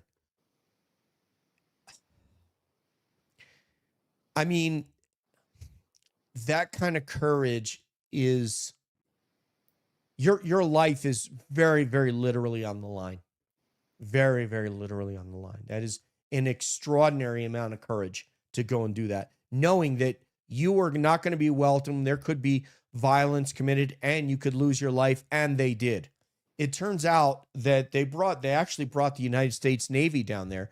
They brought troops in that were just not busy out on ships and had them digging on somebody's farm because they were getting information from locals that were very sympathetic to the plight of black people there. And they dug up and found the car, and inside the car, they found the bodies. They had literally taken heavy equipment, a gigantic backhoe, what some people call a steam shovel, and buried that car on this guy's property. They were digging and literally saw like a bumper and go, holy shit, we found the car. And they found the car and they found the kids and found out that the sheriff was involved, and his deputies were involved and various people in town. But they said basically the corollary to Canton is the United States or the federal government is not going to come in here and tell us what to do with our Negro problem. And that's what they called it. They used a different word than Negro, but they're not going to tell us what to do with our Negro problem. So what B is alluding to here is that these people don't care that the outside world, as far as they're concerned, this is our world. 45 Chalmette Road and Canton, this is our world. We don't care what anybody says. How the hell do you think Judge Bev goes down to Louisiana and goes gambling in New Orleans? You know, like, hey, party time, you know? Because she think, I don't care what anybody else think. This is my kingdom. This is Brian Albert's kingdom. Jen McCabe's kingdom. Judge Bev and Mike Morrissey. You are the worst of them, Judge Bev. The worst.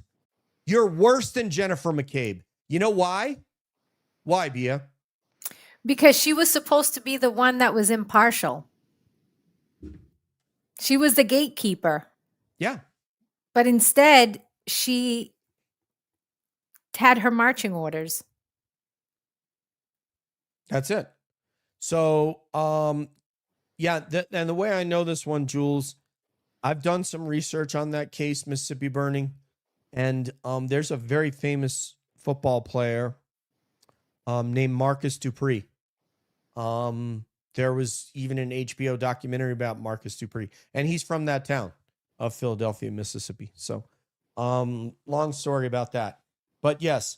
Right. Yeah, she was supposed to just uphold the law and do the right thing, literally. And she didn't. Yeah, like Jen McCabe, we expect her. We talked earlier about some cases where a sister turned in her brother for murder of a young girl, a young student at Oregon State University. And it turned out they investigated and it was her brother. They could not figure out who, they didn't even have a body. So they didn't know what happened to the girl. But when the girl went missing and this woman figured out, thank you, Lulu Bell. We really appreciate you and we love you. And we're so blessed that you guys are here. We really are. We appreciate every single one of you that comes and watches this show and that puts in the YouTube comments. We really appreciate you. It does mean a lot to us. It's not easy to get an audience and keep an audience, and we feel very blessed that you're here. Yeah, the Unabomber says he was turned in. She's Val saying the Unabomber, Ted Kaczynski, was turned in by her brother, his brother rather. You're right, because he had fit, he had fit the profile, and when they found him, like they had profiled him fairly well. So Jen is saying, do you think they're all sweating now because these texts are available? I would assume so. Yeah, I would assume so. The new judge in the civil case, Mary Lewis, Karen's civil case. The attorneys are happy about this new judge, but this person went to high school with other people involved in this case, right? Yeah. So are they a scumbag that has no integrity like Judge Bev? I don't know. I don't trust some of these people. So for me, I would have a problem with it, but the attorneys are saying that they don't. I so get that, DJ. Just getting the subs and keeping them involved is tough. It's very tough. It's very difficult, but we're very proud of what we're doing. We've made some good associations lately. As you can see, Mike Crawford, Brian LTL. I guess Brian didn't come in tonight. I didn't know. We would have got the little bloop noise. Brian LTL, some others, JFK and James, John Camo, and the Canton guys and gals, Boozy Beauty and Eric. They're doing outstanding work on their channel. John is one of the best analysts in the entire Karen Reeve movement. John Camo he's just amazing. He's amazing. And Boozy Beauty as well is doing a different type of research than what John's doing. Eric, I don't know that well, but Eric now has a DM from me with my phone number. So I'd love to get to know him. Did anyone see the award ceremony with Cosgrove gave Bev a leg up to become a judge? He introduced her and she slathered on about her integrity in accepting the judgeship. You know what? I have never seen that. Scott McGinnis has spoken at length about it. And I'm at a loss. Like I said, we expect Jennifer McCabe to be a scumbag. We should thank her in a way, right? Why should we thank Jen? Well, because she did a great job at proving that Karen didn't do this. Right. She did, right? The jury foreman spoke to it, right? At Fisher College. That gentleman, I can't recall his name. He spoke to it. She is so transparent as a liar that they were able to sniff her out, and her speaking her testimony and then looking over at them. She's so transparent as a liar that it was very easy to see right through him. That one, and who's the other one? Katie McLaughlin, Kelly Dever, Yuri Buchanan. These guys were thank you so much, D-Mart, for saying that. Thank you so much for saying that. I really appreciate that. It is gross, Phoebe. Norfolk County is the most corrupt in the United States. Bias, planted evidence, covered up evidence, destroyed evidence. Why doesn't the FBI step in? I mean, they may. We don't know what they have. We don't know what they know. Who's going to crack first? I said this the other day to somebody on Twitter, so I'll repeat it for you guys, about Mike Proctor. Someone said, Proctor, why don't you turn yourself in? Why don't you go and tell them? Now, I've spoken about this with Bia, so I'm going to let her tell you. Why shouldn't Proctor go and speak to the authorities and tell them anything? I don't think he should. Why do you not think? Because at worst, he's lost his job. Nobody's going after him. He hasn't been arrested. So why go turn himself in? I think that's a defense mechanism if he was to be, charged with something or accused of something, or arrested for something. But I think at this point, at worst, he lost his career. And I really do hope it was worth it for him, because you know what? None of these people are stepping in. They threw him under the bus so many times with saying, "Oh, I didn't tell Proctor that." Well, let's get to this point. Let's just go deeper on that point, and then we'll go into how dumb Proctor is to give up his career for Brian Albert, who's comfortably collecting a paycheck up in Maine, his retirement check, and Proctor doesn't. Let's that aside. He's probably using his 401k right now. He's probably cashed on that. Okay. Proctor has not been arrested for anything. Right. So for me, as much as I can't stand this guy and think he's an idiot, he's a liar, he's a criminal, he should not tell the cops anything. He should not go down to Uncle Joe's house and tell him anything because he's not in trouble. Right. Why should he? He would be telling on himself to do what? So that they could charge him and then he would have to bargain and give up all these other people just to get himself out of the trouble he just got himself into. That doesn't make any sense. No. Proctor is not going to crack and tell anybody anything because he has no reason to. Right. He's not in trouble. Yes. That's the fucking problem, is that the Massachusetts State Police tell him you're not in trouble.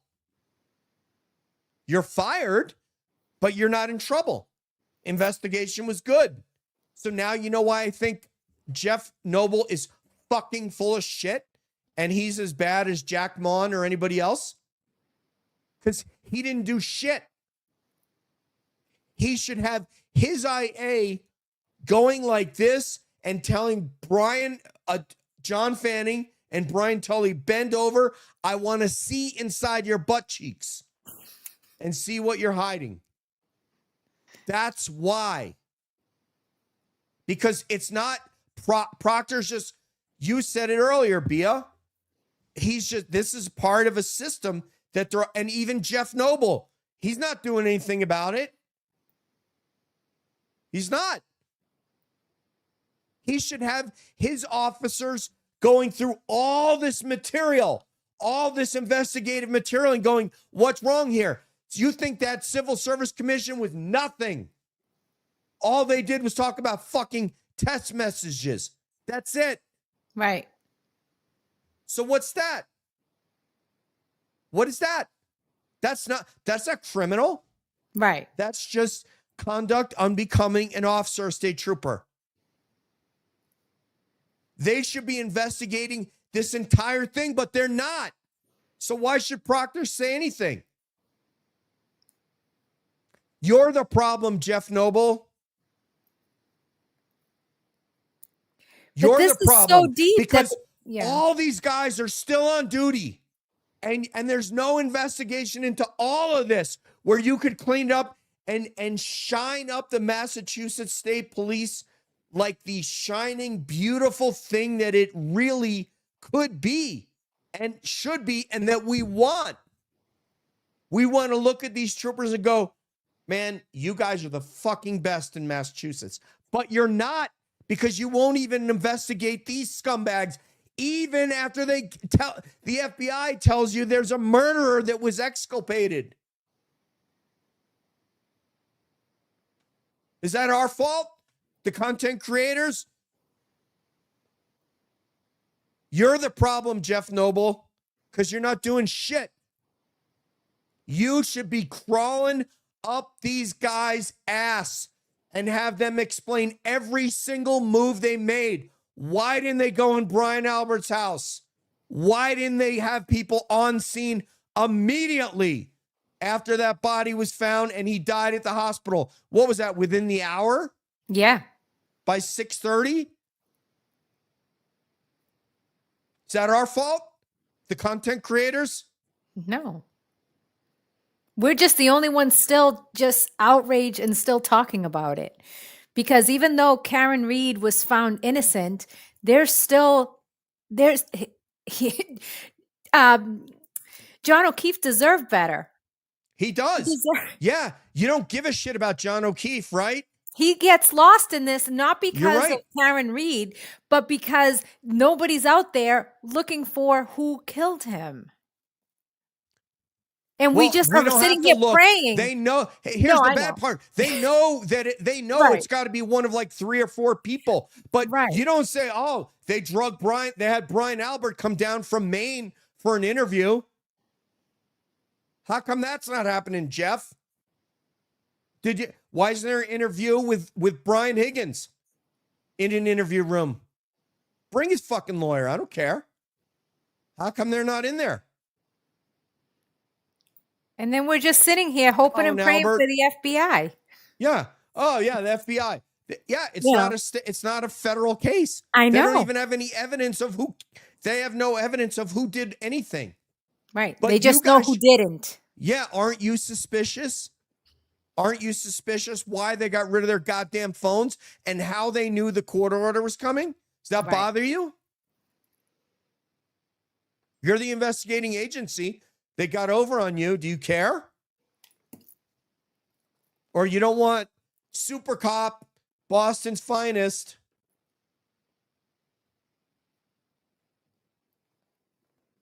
You're not serving the people of Massachusetts. I'll tell you that. You are not, my friend. You are making it as bad as it was. If you think firing Proctor was the answer to this and we're all satiated as onlookers and this young lady right here as a Massachusetts resident that she's satiated because you fired Proctor for his fucking stupid text messages because he's a disgusting racist pig. She's not. No, freeing Karen Reed was just step one. Now it's, and this is why we have people like Dennis Sweeney still, till this day, we're going into the fall season, about to just up against winter here. And they're still meeting up on Sundays with their signs, justice for Officer John O'Keefe, because at the end of the day, that still needs to be, we still need justice for Officer John O'Keefe. Yeah, that's what their signs say. They don't say free Karen Reed. No. They say justice for Officer John O'Keefe. Do you care about that? Or he doesn't matter because it was Brian Albert? So then it doesn't matter as long as it's, as long as Brian Albert's okay and the McCabe family and these troopers are okay. That's all that matters, right? You should fire every fucking one of these guys. But before that, you should have IA asking him, what were the procedures that you guys used? And why did you use them? Why didn't you mention that they didn't take photo of fucking Reed's car? Does that bother you, Jeff? Does it bother you that they used that video from Canton Library where they fucking cut footage out and said, oh, the camera malfunctioned? And then we have emails that one of your folks, Colleen Crawford, took care of it and denied this woman of her goddamn civil rights to defend herself? And that should bother you. Yeah. And also investigate why they didn't follow police procedure. Why are they able to do it in some cases and then chose not to do it in this one? Yeah. What? Why is that? Yeah. Why didn't they have the CERT team out there? Right. Yeah. Why'd they hold that CERT team off to make sure we get those taillight pieces? Make sure we get that officer from Canton PD to remove that taillight so we can smash the shit out of it. Right? Yep. Well, that's what you should be asking yourself. You haven't fixed shit. No. The only reason you're there, Jeff, is because it happened on Jack Vaughn's watch. So changing over and hiring you didn't fix anything because nobody's held to account. Oh, firing Proctor. Oh, boy, everything's fixed now. Let's everybody go home. We're good. Let me turn the mics off. There we go. We're done. Yeah. Yeah. Why did Bev deny Michael Easter, retired FBI agent, to come and speak on police procedures? You think they were going to ask about that at Sidebar, Bev? I bet you they did. Why can't we have a fucking expert witness, you fuck? You are disgusting. To show how many failures Everybody's watched. That's why I told you they don't care, Bia. Everybody's watched CSI and knows they photographed the goddamn car as it's sitting there in Karen's driveway. Everybody knows that. Even Nicholas Barrows, who was just there to just stand there. He wasn't there in an investigative capacity. He was just standing there at Karen's parents' house. He did a report and even wrote that there was a crack in the tail light. But it was not completely damaged. Exactly. And a piece had fallen down inside. Yeah. So why, even he did that. Yeah. So what, Jeff Noble, have your investigators talked to Sergeant Nicholas Barrows? Have they? Did they have Nicholas Barrows come up there to a state police barracks and say, hey, this is what I saw. Do you care? You don't, right? Because all we got to do is fire Chrome Dome like me, Mike Proctor, and then everything's good. No. Right? That's not the answer. And it's not what us Massachusetts residents deserve. And it's not what John O'Keefe deserves. Yeah, this is talking about what Easter, about the hoss long to dying cold stuff. I mean, every police agency in the United States, we have the North Carolina cop on here, the guy who's the former firefighter, became cop, really super nice guy. Steve, I believe is his name. Every fucking cop in the United States knows that they violated all those procedures, that you would be screaming at a fucking witness. You Google search this, Jen, in a room for 8 hours. Because they can hold, as long as they can hold her there. You Google search this. Tell us why you did that at 2:27 in the morning. When supposedly you didn't find John. They would have crucified from Brian Albert, Colin Albert, Brian Higgins, Chris Albert, Jen McCabe. They would have crucified the entire lot of them. You don't think we all can know that? You think we're that stupid? Because all these investigations play out on fucking television. We see how they do it. You didn't do any of that stuff. You just said it's a prominent family. He's a connected guy. So we're going to it's okay. We'll just keep formulating evidence as we need to, or denying evidence as we need to, so that this dumb broad from Fall River takes the fall. And you don't think we all see that. You don't care that we see that. And she wasn't dumb. No, but that's their take. I'm just saying. That's their take. And Jeff Noble, you don't think we can see that? That you figure if you fire Proctor, we'll all just go away? We're not going away. No. We got to keep talking about it. We know that you're full of shit. That's why I'm here. I'm not here for the viewers. I'm not here for the money. I'm not watching my fucking super chat thing go off and going, if I just keep doing this, I'll just make all kinds of money. And I don't want a super chat tonight. Not one. Not one. I don't give a shit about that. Me and this lady right here, we make our money. We have another career that we're doing just fine with money. So we don't do this for money. This is not my job. So we're not going away. We're not here for that. We're here because this is disgusting. This is not Mississippi. It's not 1964. It's not fucking England in the 16th century where if you were from the proper family, you could go rape a servant girl and friggin' throw her out in the street and go home and just wipe yourself off and there'd be nothing that anybody could do about it. This is not England. This is not Mississippi in the 60s. This is fucking Massachusetts in 2025. And we have the internet. so we can see what the hell you guys are doing. And we have these weird things that they didn't have in Elizabethan England. We have fucking FOIA requests so we can see your comms, and they can get goddamn Proctor's personal cell phone. We didn't have that back then.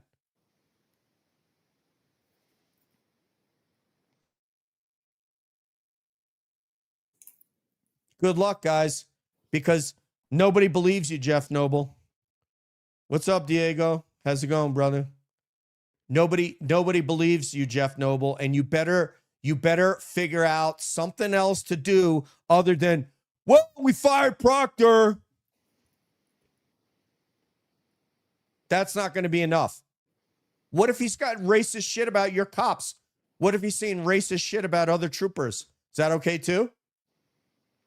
That should be, you know what? If we do find racist text about that, that is the least thing that he did.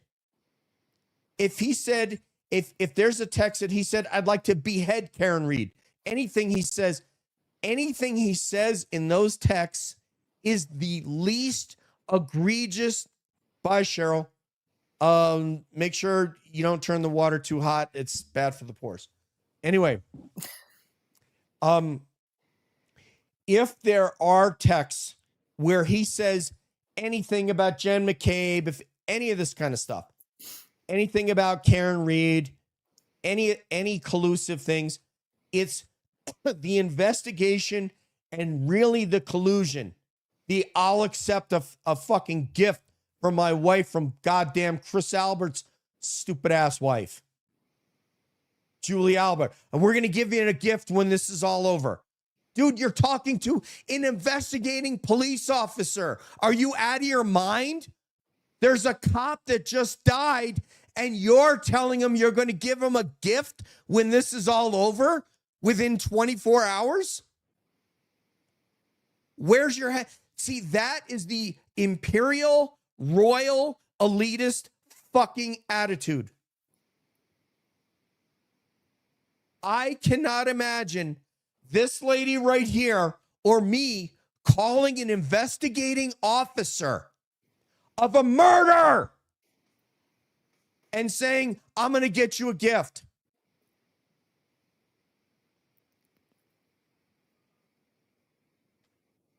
What is going on? What's going on here, Bia?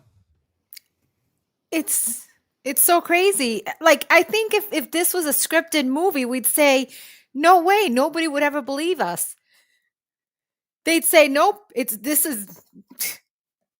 but this is real life. And this is what we've been watching unfold for the past 3 years, 3 years, sorry. But yeah, crazy. Yeah, I don't know what's going on. Jules. I think StreamYard has LTL. Hey, Brian LTL, welcome. I'm trying to keep you muted? Am I muted? Yeah, now you're good. Okay. I was gonna say you guys are probably just getting ready to finish up. We are, yeah. I've been screaming for an hour. I have no voice left. I'm so sorry. I've been trying to help out a friend of mine that was unlawfully arrested in Union City, New Jersey last night. He's a First Amendment auditor, and he was out doing a in-person FOIA request, and basically was trying to get into an educational center to go in and do his FOIA request. They would not allow him to come in, so we had to call the Union City Police Department to come in and actually escort him inside the facility. And when he got in there, there was a lieutenant that kept escalating a situation and went hands-on with him and pulled him back and said that with him actually pulling him back, it caused Leroy to fall, obviously. And this officer now said that it's assault. So he was brought to jail last night. He was on almost a 36-hour hold. He just got out of jail, and he's facing serious assault charges now. Thank God he had one of those 360 cameras. Oh, wow. That continued to roll. and we've gone through it. And there's no way that he assaulted this officer. I even sent it off to Todd McGee to look at it, and he's like, wow. "Are you serious? Like, this is a joke. Like, these charges should be dropped." So, we just started doing some legal fundraising for him. He's got a big retainer for a lawyer, and this is a very important fight, because things like this cannot happen. We have the right to go in and ask for public information in public areas of these buildings. We should not be held back by any law enforcement agencies. And, this is a fight for freedom and our First Amendment right. So I'm going to help them out and do some fundraising and go from there. So sorry, guys. No, no need to be sorry. I mean, we need to be speaking on this stuff. I mean, this is, they're trying to silence us. It's not right. Brian, were you the one that was covering that guy who was killed in the jail, who was beaten by the correctional officer? Yeah, Robert Brooks. Robert Brooks. And those guys, and is there guys and gals or just guys? So there was 13 that were involved. 3 went to trial, and 3 were acquitted. And it's really sad that these guys were acquitted. They were caught on their body cams that triggered. Four of the body cams triggered. They weren't supposed to come on, but they did. There's no sound, but there is video. And, we did an extensive coverage of that. There's one more guard that's going to go to trial in January. And my fear is that because the way that this jury acted in this case, where there's clear evidence that they murdered Robert Brooks. I mean, they punched him repeatedly. They choked him. They stomped on his genitals. The video it's horrible. It's one of the most horrible things I've ever seen. Yeah. And at the end of the video, they literally hold him up by his neck for 2 minutes and cause him to die. And these guys were acquitted. 3 of them were acquitted, but most of the other guys took plea deals and they're getting like 15 years. And it's just not long enough. I mean, every single one of them should be behind bars for the rest of their lives. But it was very interesting. There was a local reporter, JB Nicholas, that was there and reported every day during the trial. And his take, and I urge everybody check out his channel, but his take on how that jury reacted was very interesting. And it's just sad, Robert Brooks really did not get the justice he deserves. But I don't think. What about Eric Garner, the guy from Brooklyn with that that little Italian cop sinking in a rear naked choke, and he's going, "I can't breathe." I don't. Yeah, that was he was selling Lucy's, right? Like cigarettes, right? Something stupid like out on Coney Island, I think, or Long Island, or something like that. Yeah, I remember that. That was a long time ago, probably 2005 or 6, maybe. Yeah, but I don't know if anything happened to that officer. Yeah, he choked the guy to death. Yeah, and it's like, go ahead. I'm sorry. No, it's just very frustrating. I can't say I'm training jiu-jitsu now, but obviously, and Bia knows I trained it for a long time. And when someone is saying, "I can't breathe," I mean, you loosen up the choke, man. Like you don't let somebody expire in a rear naked choke. Like I don't understand how that happens. And the same thing happened to Gigliotti, right? Wasn't there something like that? He gets choked, and there's another one. Pig piled on, and then and then just kept repeating saying, "I couldn't breathe. I can't breathe." We saw this in George Floyd. I put it this way: anybody that's in a particular situation that they're in a hold with law enforcement, being cuffed or actively cuffed and laying on the ground, when someone says that they can't breathe, why not just put them in a prone position? Their arms are behind them. They're not running anywhere. They're handcuffed. If you're down like this and you're in a flat bottom on your butt, you're not going to jump up and run. All the officer has to do is literally put their hand on your chest, and you're going to probably stay there if you're not flopping around. And really, what are you going to do? If you start flopping, you're going to fall over. But I always say that there should be a part of a police training and going forward in our society, that if someone is saying that they can't breathe and they're in custody, I don't understand why we can't put people up in a prone position, or roll them to their side. I think you Right. can breathe better when you're in that position, roll to your side. And this is why a lot of people die, is that they don't take it serious enough. Yeah, and this is it right here, and it happened like you said, 2014. I said what, Officer- 5, 6? I'm Oh yeah, maybe it was a little older. too Yeah, early on that, but anyway. he was a 43-year-old African American father of 6, for allegedly illegally selling cigarettes. Garner dies after losing consciousness as a police officer locks him in an illegal chokehold, and within hours, a video of the incident begins to spark outrage. Garner was known as a neighborhood peacemaker in his Staten Island community. He was well known in police for selling cigarettes near the ferry terminal in Staten Island. Officers Dante Pantaleo, I remember him, Daniel Pantaleo, and Justin D'Amico called to the scene because of a fight, and that Garner reportedly broke up the fight, exchanged words with Garner about his cigarettes before Pantaleo reached around Garner's neck and put him in a chokehold despite a maneuver being against NYPD rules, pinned to the ground by officers. Garner repeatedly told him, "I cannot breathe." He eventually lost consciousness. He was pronounced dead at the hospital roughly an hour later. Footage. I wonder if they did anything to D'Amico. Probably not. Probably got away with it. So, that really kind of irks me. Thank you for the donut. We didn't want any super chats tonight. Pro Gamer, do you know if one of the horrible murdering guards was Ives McCarty? Does that name? Is that No. one? No. Don't No, know. it's not. It's not one of the names. Okay, Pro Gamer. Thank you very much for, it looks like €10. We did not want any super chats tonight at all, but thank you for doing that. We really just wanted, we were basically screaming at Jeff Noble. We've screamed at a lot of people tonight, from Colleen Crawford, who thinks it's okay, hey, my pleasure to break the law and deny Karen Reed the right to defend herself, by basically removing potentially exculpatory evidence. The Canton library video and then also the video in front of John's house where they remove frames and so forth. This makes me sick. We railed on Judge Bev for a while because as you and I spoke about on the phone, Judge Bev is the one, they hired 2 defense attorneys to defend the Commonwealth not to defend the Commonwealth, to defend Judge Bev against these sidebars being released. Right. And that is something that now you are going to pay taxes for those 2 attorneys. And then we took on Jeff Noble. Jeff Noble is not fooling anybody.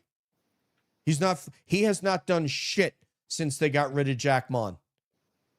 Well, not that Jack Mon did anything either. I mean, look at all the shit that happened during his reign at the Mass State Police. Yeah, He's but bad. But this guy isn't. He should be. This is my contention. Hi, Lauren DC. My contention is he should have his IA investigators going through with a goddamn fine-tooth comb everything that Proctor, Buchanan, and Tully did relative to Karen Reed. Yeah. And taking them to task for a failure to follow standard police procedure. And he thinks we're all stupid and that the text messages is what we give a shit about. The text messages was kind of like his cologne. You haven't showered in 2 months, but you put cologne on. Yeah. That's not going to make you smell good, dude. I got news for you. The fact that they didn't take photos of her car when the CERT team was deployed to get there versus when, as Bia pointed out, when the taillight pieces were going to be available on site. What happened to the videos? What happened to Kelleher's ring cam video? How come nobody was interviewed in an interview room? Why did they allow them to get rid of the cell phones without all that stuff? That is one of the most mind-boggling things to me, is going back to the ring cam video. You literally have a video that could sink this case one way or another in 2 seconds. Let's just say, hypothetically, Karen did do it. All Lally had to do is get up and go, Karen Reed killed John O'Keefe, and here's the video evidence right here.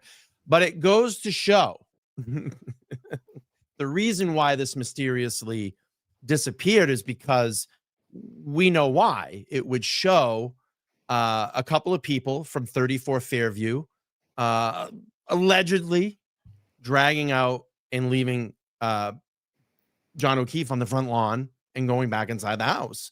Right. I mean, why would they not produce the video? We've seen this stuff in hundreds and thousands of cases where cops comb the area like they used to in the old days, do some door knocking. Oh, look, there's a camera there. There's a camera there. Oh, there's a camera over there. Let's go talk to those people there and get the camera footage and piece stitch all this together. Not only that, Bri, all they had to do to sink their case was just say, we see him get out of the car and he walks into the house and she drives away 7 or 8 minutes later. Ball game, he was in the fucking house. Because you know why? They didn't want the truth. Because the truth didn't fit their narrative. Well, they know the truth. They changed it 3 times. They didn't want us to know the truth. Changed it 3 times. First it was a 3-point turn, then it was a reverse. It's, you know, and then it was a half reverse and maybe a half turn. It changed 3 times. Well, it changed to try to fit the narrative, because what they did was Proctor worked backwards to come up with his theory. That's what he did. He actually didn't do any real investigation, you know, and then to tell me within 16 hours of investigation, oh, we got it nailed. It was her. We know it was her 16 hours in. It's crazy, huh? Did you get how did that happen? Yeah, you tell me a person in the entire United States of America who isn't law enforcement. So here's the qualifier. The homeowner cannot be law enforcement. The victim found on the lawn of said homeowner's house is law enforcement. Mm-hmm.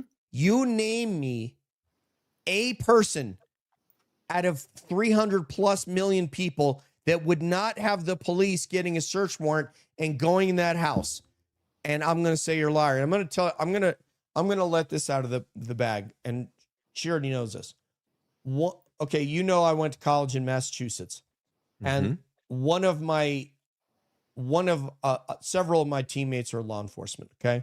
One of them is a friend of former Lieutenant Kelleher, and tried to tell me that, oh, it's not that easy to get and my nickname at Dean was Kazoo. It's not that easy to get a search warrant, Kazoo. I'm like, come on, man. Are you really going to try to bullshit me? I mean, you've known me for 38 years and you're going to try to bullshit me, man. Come on. And he was going to hold that line. And then another one of my friends, teammates, is friends with Jack Mon before Chrome Dome Noble came in. So I am very disturbed about how now that particular officer did come clean and say to me months later, those guys killed that guy in the house. They killed that Boston police officer in the house. But initially that wasn't his take. Eventually it was his take. The other ones, I don't even think they'll talk to me anymore. So like, because they know I'm covering Karen Reed. Just the simple fact that he had no coat on, that he had a glass, which nobody would have assumed at that point in time came from the waterfall, would have come from inside a house. So if they did find pieces, because originally that's what they found pieces of a broken glass. Do you think that came from somebody's car? That would have come from inside the house. And so there was probable cause, in my opinion. Yeah, and why not walk in and go, can we look at some of your glassware? Right. Well, let me tell you something. I saw a murder. This one was caught on a Ring camera video of a Colorado mom. So police show up at the house and you see a police officer driving the driveway, and you're watching the Ring camera video, and it's very, very clear. It's a really good video. He looks in the garage door window and sees a body on the floor. I don't remember who called them to the house, but he was called to the house, right? So he knocks on the door and nobody answers. He kicks the door in.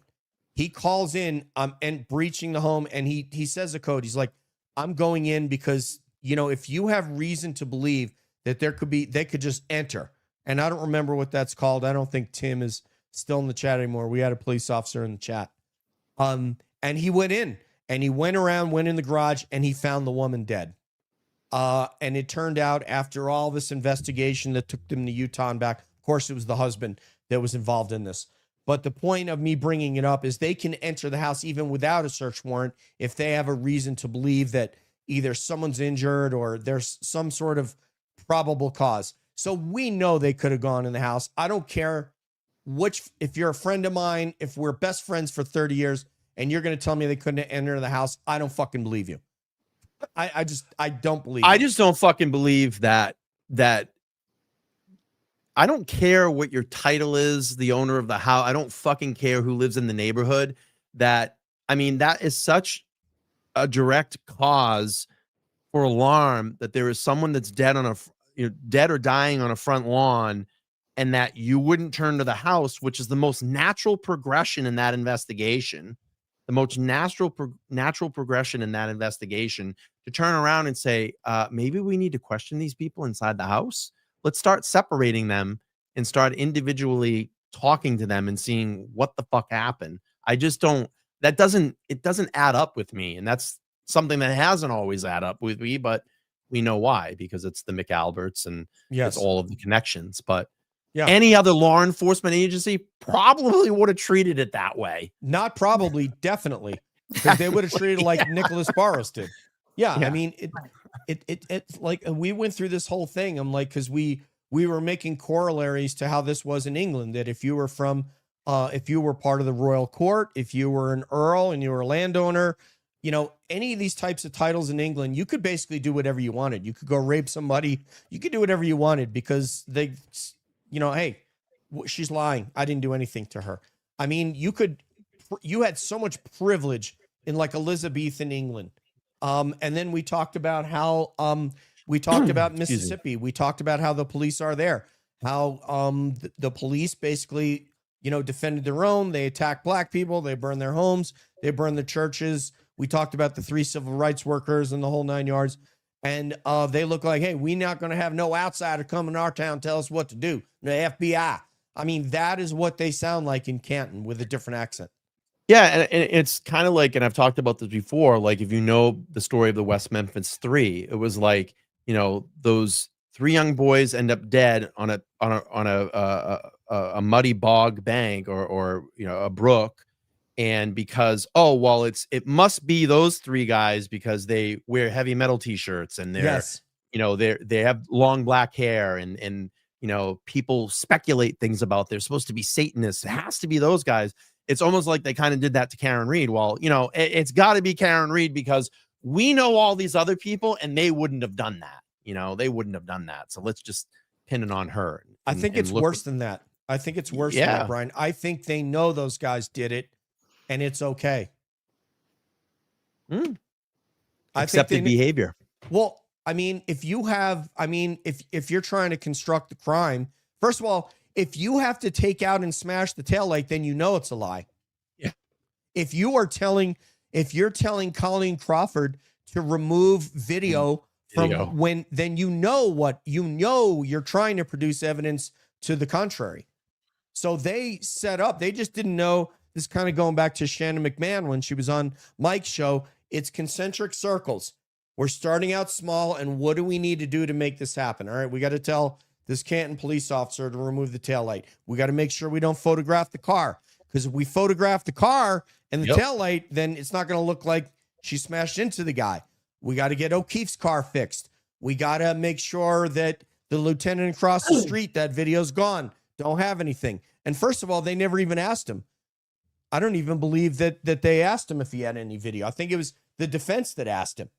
So there's so many things they did that show that it's okay if you have a badge, it's okay to murder somebody.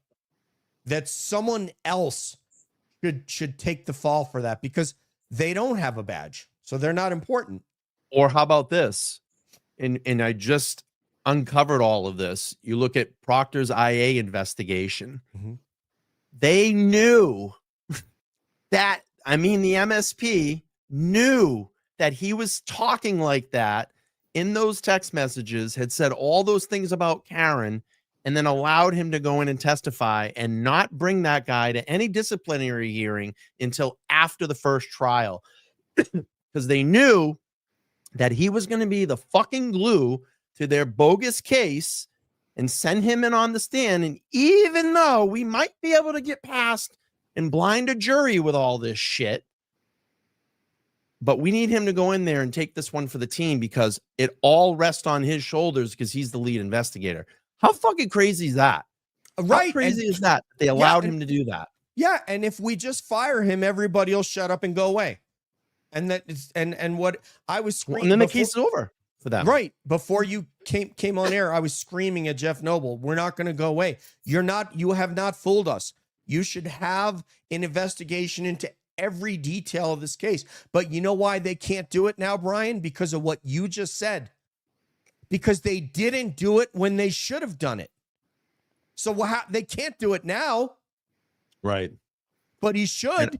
He should blame it on Jack Mon and do it. I'm not done digging in. I got a lot of FOIA requests out there. And hopefully I can start getting some more information soon. So we'll keep digging. Have you gotten a hold of the people that were the MSP that was calling you? Yeah. So I actually had excuse me. I've been streaming. I streamed for almost 3 hours. Yeah, I actually got a contact. His name is Joshua Riley. He's the legal representative over at the MSP. And I found it to be very funny. And there's a couple of people that said, oh, no. But I found it very funny that I said, you know what? I'm going to start, in my mind, I'm going to start turning up the heat on the MSP for my FOIA requests, because some of them I had pending for like almost 5 months. That IA, that Proctor IA transcript and all those exhibits were pending for like 5. I put that in immediately when the trial, the second trial ended. So it had been in queue for almost 4 months. 4 or 5 months. So I said, you know what? Corey's putting a lot of pressure on them on X right now. I wonder what will happen if I start kind of tagging her and saying, hey, I have pending FOIA requests. I see what you're doing. Good work. So that was our conversation on X. And then ironically, the first morning that I have that conversation with her, 2 hours later, as I'm driving to work, Joshua Riley from the MSP calls me, he's legal counsel, calls me and starts talking to me about my FOIA requests. Tell me they're not monitoring. Oh, wait, they are monitoring us because we saw the email from Proctor to Tully talking about, what was it, the MSP watch station or channel. They were monitoring our online activity. They were monitoring our chats, and tell me that they're still not doing that. Of course they are. But I've talked to Joshua a couple of times. They're working on my requests right now. I just put in a whole bunch of other ones. The biggest thing that I want to see right now that I have in for, and it is guaranteed that I will be getting it, is when Karen's phones were seized. I want to see that body cam footage. It does exist. They said the only kind of hang up right now going through it is there was a lot of, when they were dialing numbers, a lot of the screens were being shown. So there was a lot of numbers that should be private, I guess.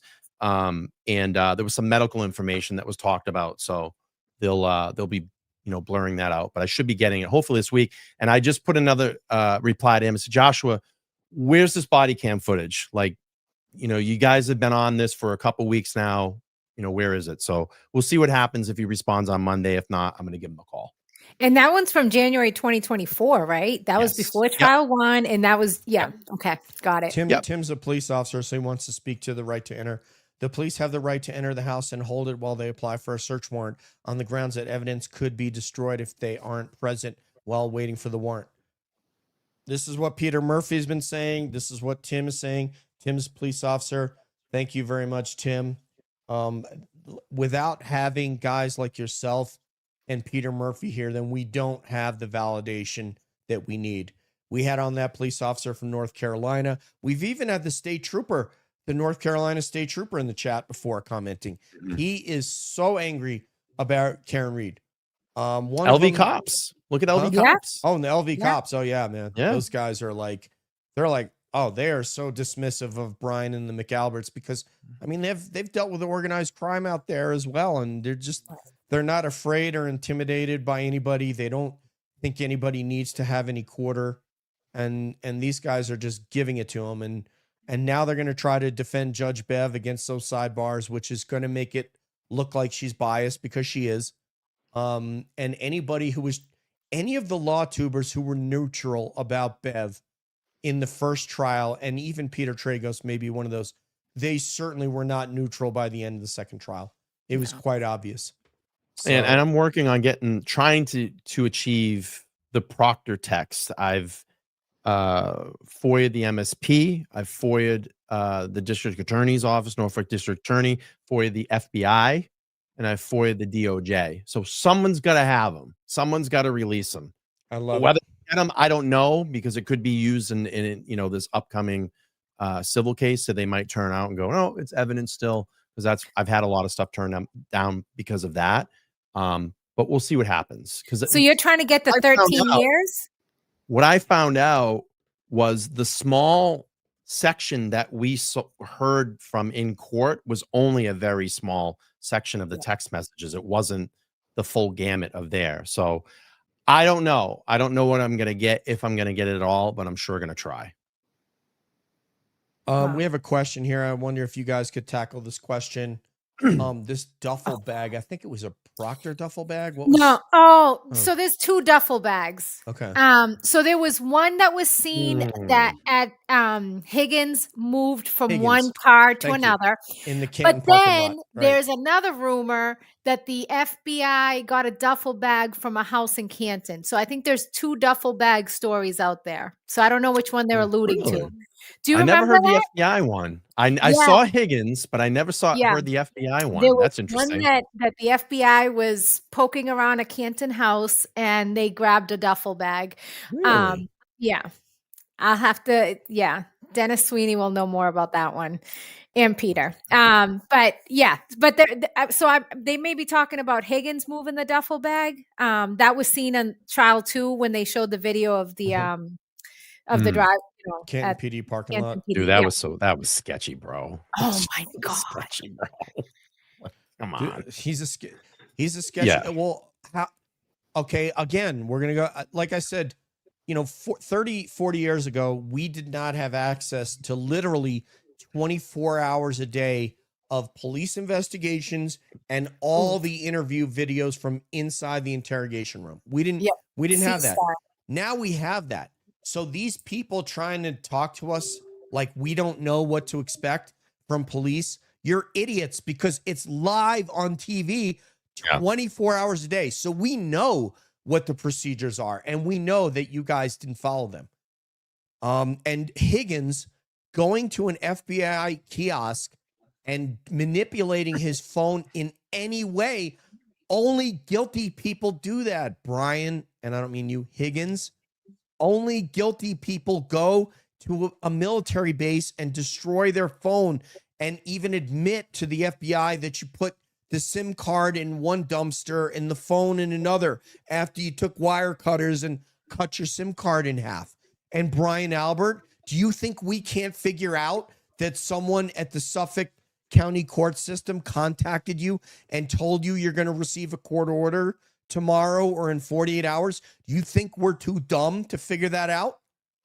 You think we don't know that every fucking retiree in the universe wants to live in a home that's paid off like you, and that all of a sudden you sold your childhood home? That's not suspicious? And that there was no dog barking? How do you not get charges brought up on you for destroying evidence? It's just so odd. Just to get a pass. It's just a pass. Because they weren't investigated. Because they already had the shady shit, man. Yeah, they already had the suspect. They already arrested her. It's not these guys. These guys didn't. They had no part of it. No. Yeah, but do any of you McAlberts and the MSP? And I hope you're monitoring this channel now, not because I need your fucking views, but because if you're watching, you have not fucking fooled us. And we know you're not doing a legit investigation even now, Jeff. And you could clean up the mess that happened under Mon if you investigate these assholes from down there in Canton. I don't how care about the if you FBI? Rehomed them. Who gives a shit? I don't give a shit what trooper barracks they're in. They're still getting paid. Why is the FBI not stepping in yet? Where's the DOJ? Well, we don't know what they have and what they don't have. Well, listen, man. I mean, I don't know. You've had a lot of time on this shit. Come on. Yeah, don't but know. look Come at on, how long DJ. it You've took. got a lot of time on this shit. Look at I how know, long but- it took for the people in Florida there. It took 10 The years. Adelson. Yeah. Well, I there's mean, a that's 5-year statute of limitations on this, right? So they have until what, 2027 to do something. I don't know what they have. I don't know what they're going to try to get on them. But I said to one of them, the schmucks today, what was it? Mama Llama 43 was talking about the FBI investigations closed. I go, okay, was there did you know that there was an FBI investigation into Matt Farwell? When did you find that out, dummy? You found that out when all of a sudden they're standing at a podium saying, we just arrested Matt Farwell for murdering a witness or whatever. So we have no idea if there's an investigation, if there's not, if it's open, if it's closed, if they're going to do anything. And we certainly don't know what they have that's actionable. So I'm not going to pretend I know anything. I Got to be open. I don't know. It's got to be open. I think they're still looking and watching. You know, you never know. I mean, you could literally be walking down the street and one agent just walks by you. You don't know that. No, you wouldn't know. Any like that. There's some white vans showing up in front of your house and they're stringing a cable for 3 days, like in Scarface. The truck's been out there for 3 days, Manny. You know, you can go check it out. Yeah, I mean, we have. What I was talking about is people that say like the absurdity of a Helena Rafferty writing a fucking memo that we're supposed to buy that says the investigation's over, or some idiot like who is like the FBI is going to go, hey Hank, this is supervisory agent so and so from the FBI down in Boston. Just want to let you know, you can tell everybody on Twitter that the investigation's closed. It's over because she said it. Yeah, you guys are in the clear. Okay. Yeah. All right. Thanks. Bye. I mean, like, I can't believe anyone's that dumb that they think. I was telling Bia about OPSEC that even if you were in the same office, like literally, if my cubicle is 3 down from a pair of agents that are working on this case, if they are working on this case, someone 2 cubicles away doesn't know that I'm working on this case and what status it's in. And Bia said it because they don't have a need to know. Need to know. And that's what Operation Security is all about. If you tell everyone in the office, other agents, about your investigation, then that information is being spread out. And then somebody could find out what you're doing, not doing, active, open, closed, persons of interest, etc. So I would bet you a paycheck that there are people in the next cubicle over from anyone that potentially could be looking at this case, or even in Farwell's case, that do not know what the status of that case is. If you tell your friend, you tell your enemy. And right now, we are the enemy. They don't want anybody in free care. They don't want anybody to tense up that they could be looking at. And all of those idiots in AKR watch these shows. So they want them just relaxed and doing their, hey everybody, you guys are brilliant. And I have to correct Brian on something. Did you say van or did you mean ice cream truck? I mean, we got to be clear about this stuff. Or traveling salesman. No, I was referring. I mean, just checking. You meant an ice cream truck. You didn't really mean a van. Okay, just kidding. Thank you. We got to add some humor. We have to add some humor in this craziness. We do. Thank you, referring to my to Scarface, but my I guess my joke didn't hit. But no, because in the movie Scarface, he's looking and he's like, the cable truck's been out front for 3 days. He's like, you said you sweeped it for security. That he said it's probably the FBI. Did you go check it out? And then Manny, his partner, Manny says, what you're saying? It's been there for 3 days. So if you're seeing trucks out in front, slinging a cable for 3 days. But in Canton, they just show up in the form of ice cream trucks. Is all right. I love it. You guys are the best. We got to get out of here. We've screamed for long enough. This right here at the bottom of our screen right here is Brian LTL from LTL Media. Let's Talk Live on Twitter. He has a great show. He has a ton of subscribers. he is doing the kind of work that we regard and we respect in this space. So, Pia, how's your hair doing? Thank you. Go ahead. Good. It's Okay. still intact. I think we all continue to do our part, and it takes shows like this to have the balls to come out and talk about these subjects and keep them alive and relevant so people don't forget about what's going on in our communities. You know, I've always said this: if you think that something is going on, or you know that something's going on in your community that you don't like, you have every single right to investigate it. And there's many avenues that you can take to do that. And I urge people to take up those avenues and fight back. A lot of these people that are put in these positions of power don't like when they are questioned. And why is that? Because they're hiding something. So if you just get involved in your community, don't worry about the national elections, okay? You have to live in these areas. You have to start at home first, because those are the people that are running your community. And if you don't like it, fight back. Fight back. Yeah. So, and at the end of the day, you know, Karen was acquitted, but we still need justice for Officer John O'Keefe. So that cannot be forgotten. And that's why we keep speaking up. And even though this trial ended June 18th, we still need justice for Officer John O'Keefe. I'm going to do it again. That's what it's about. I mean, we have to keep pushing on that. I told people why we're here, why we're doing this. I told them, do not super chat tonight. We don't want any super chats. We're not here for the money. We're here to talk about this stuff, and we're going to keep screaming about it. And eventually somebody in the Massachusetts hierarchy, the state police, the attorney general's office is going to have to respond to something. I can tell you, if you're out there and if you're listening, just firing Proctor is not going to do it, man. I'm sorry. I know you guys think, oh, that's cool. This will look really good. We'll get rid of this schmuck, this caveman schmuck. His texts are the least of what we're dealing with here. They're the least important thing. His investigative procedures, them covering and looking the other way and helping those who were part of this to escape, is really what's at issue. So, thank you very much, Brian. Hopefully we'll get you back on here soon. Okay. absolutely. Thanks for having me on, man. All right, brother. On behalf of Boston BM, Brian, this DJ saying peace out, one love, and we will see you down the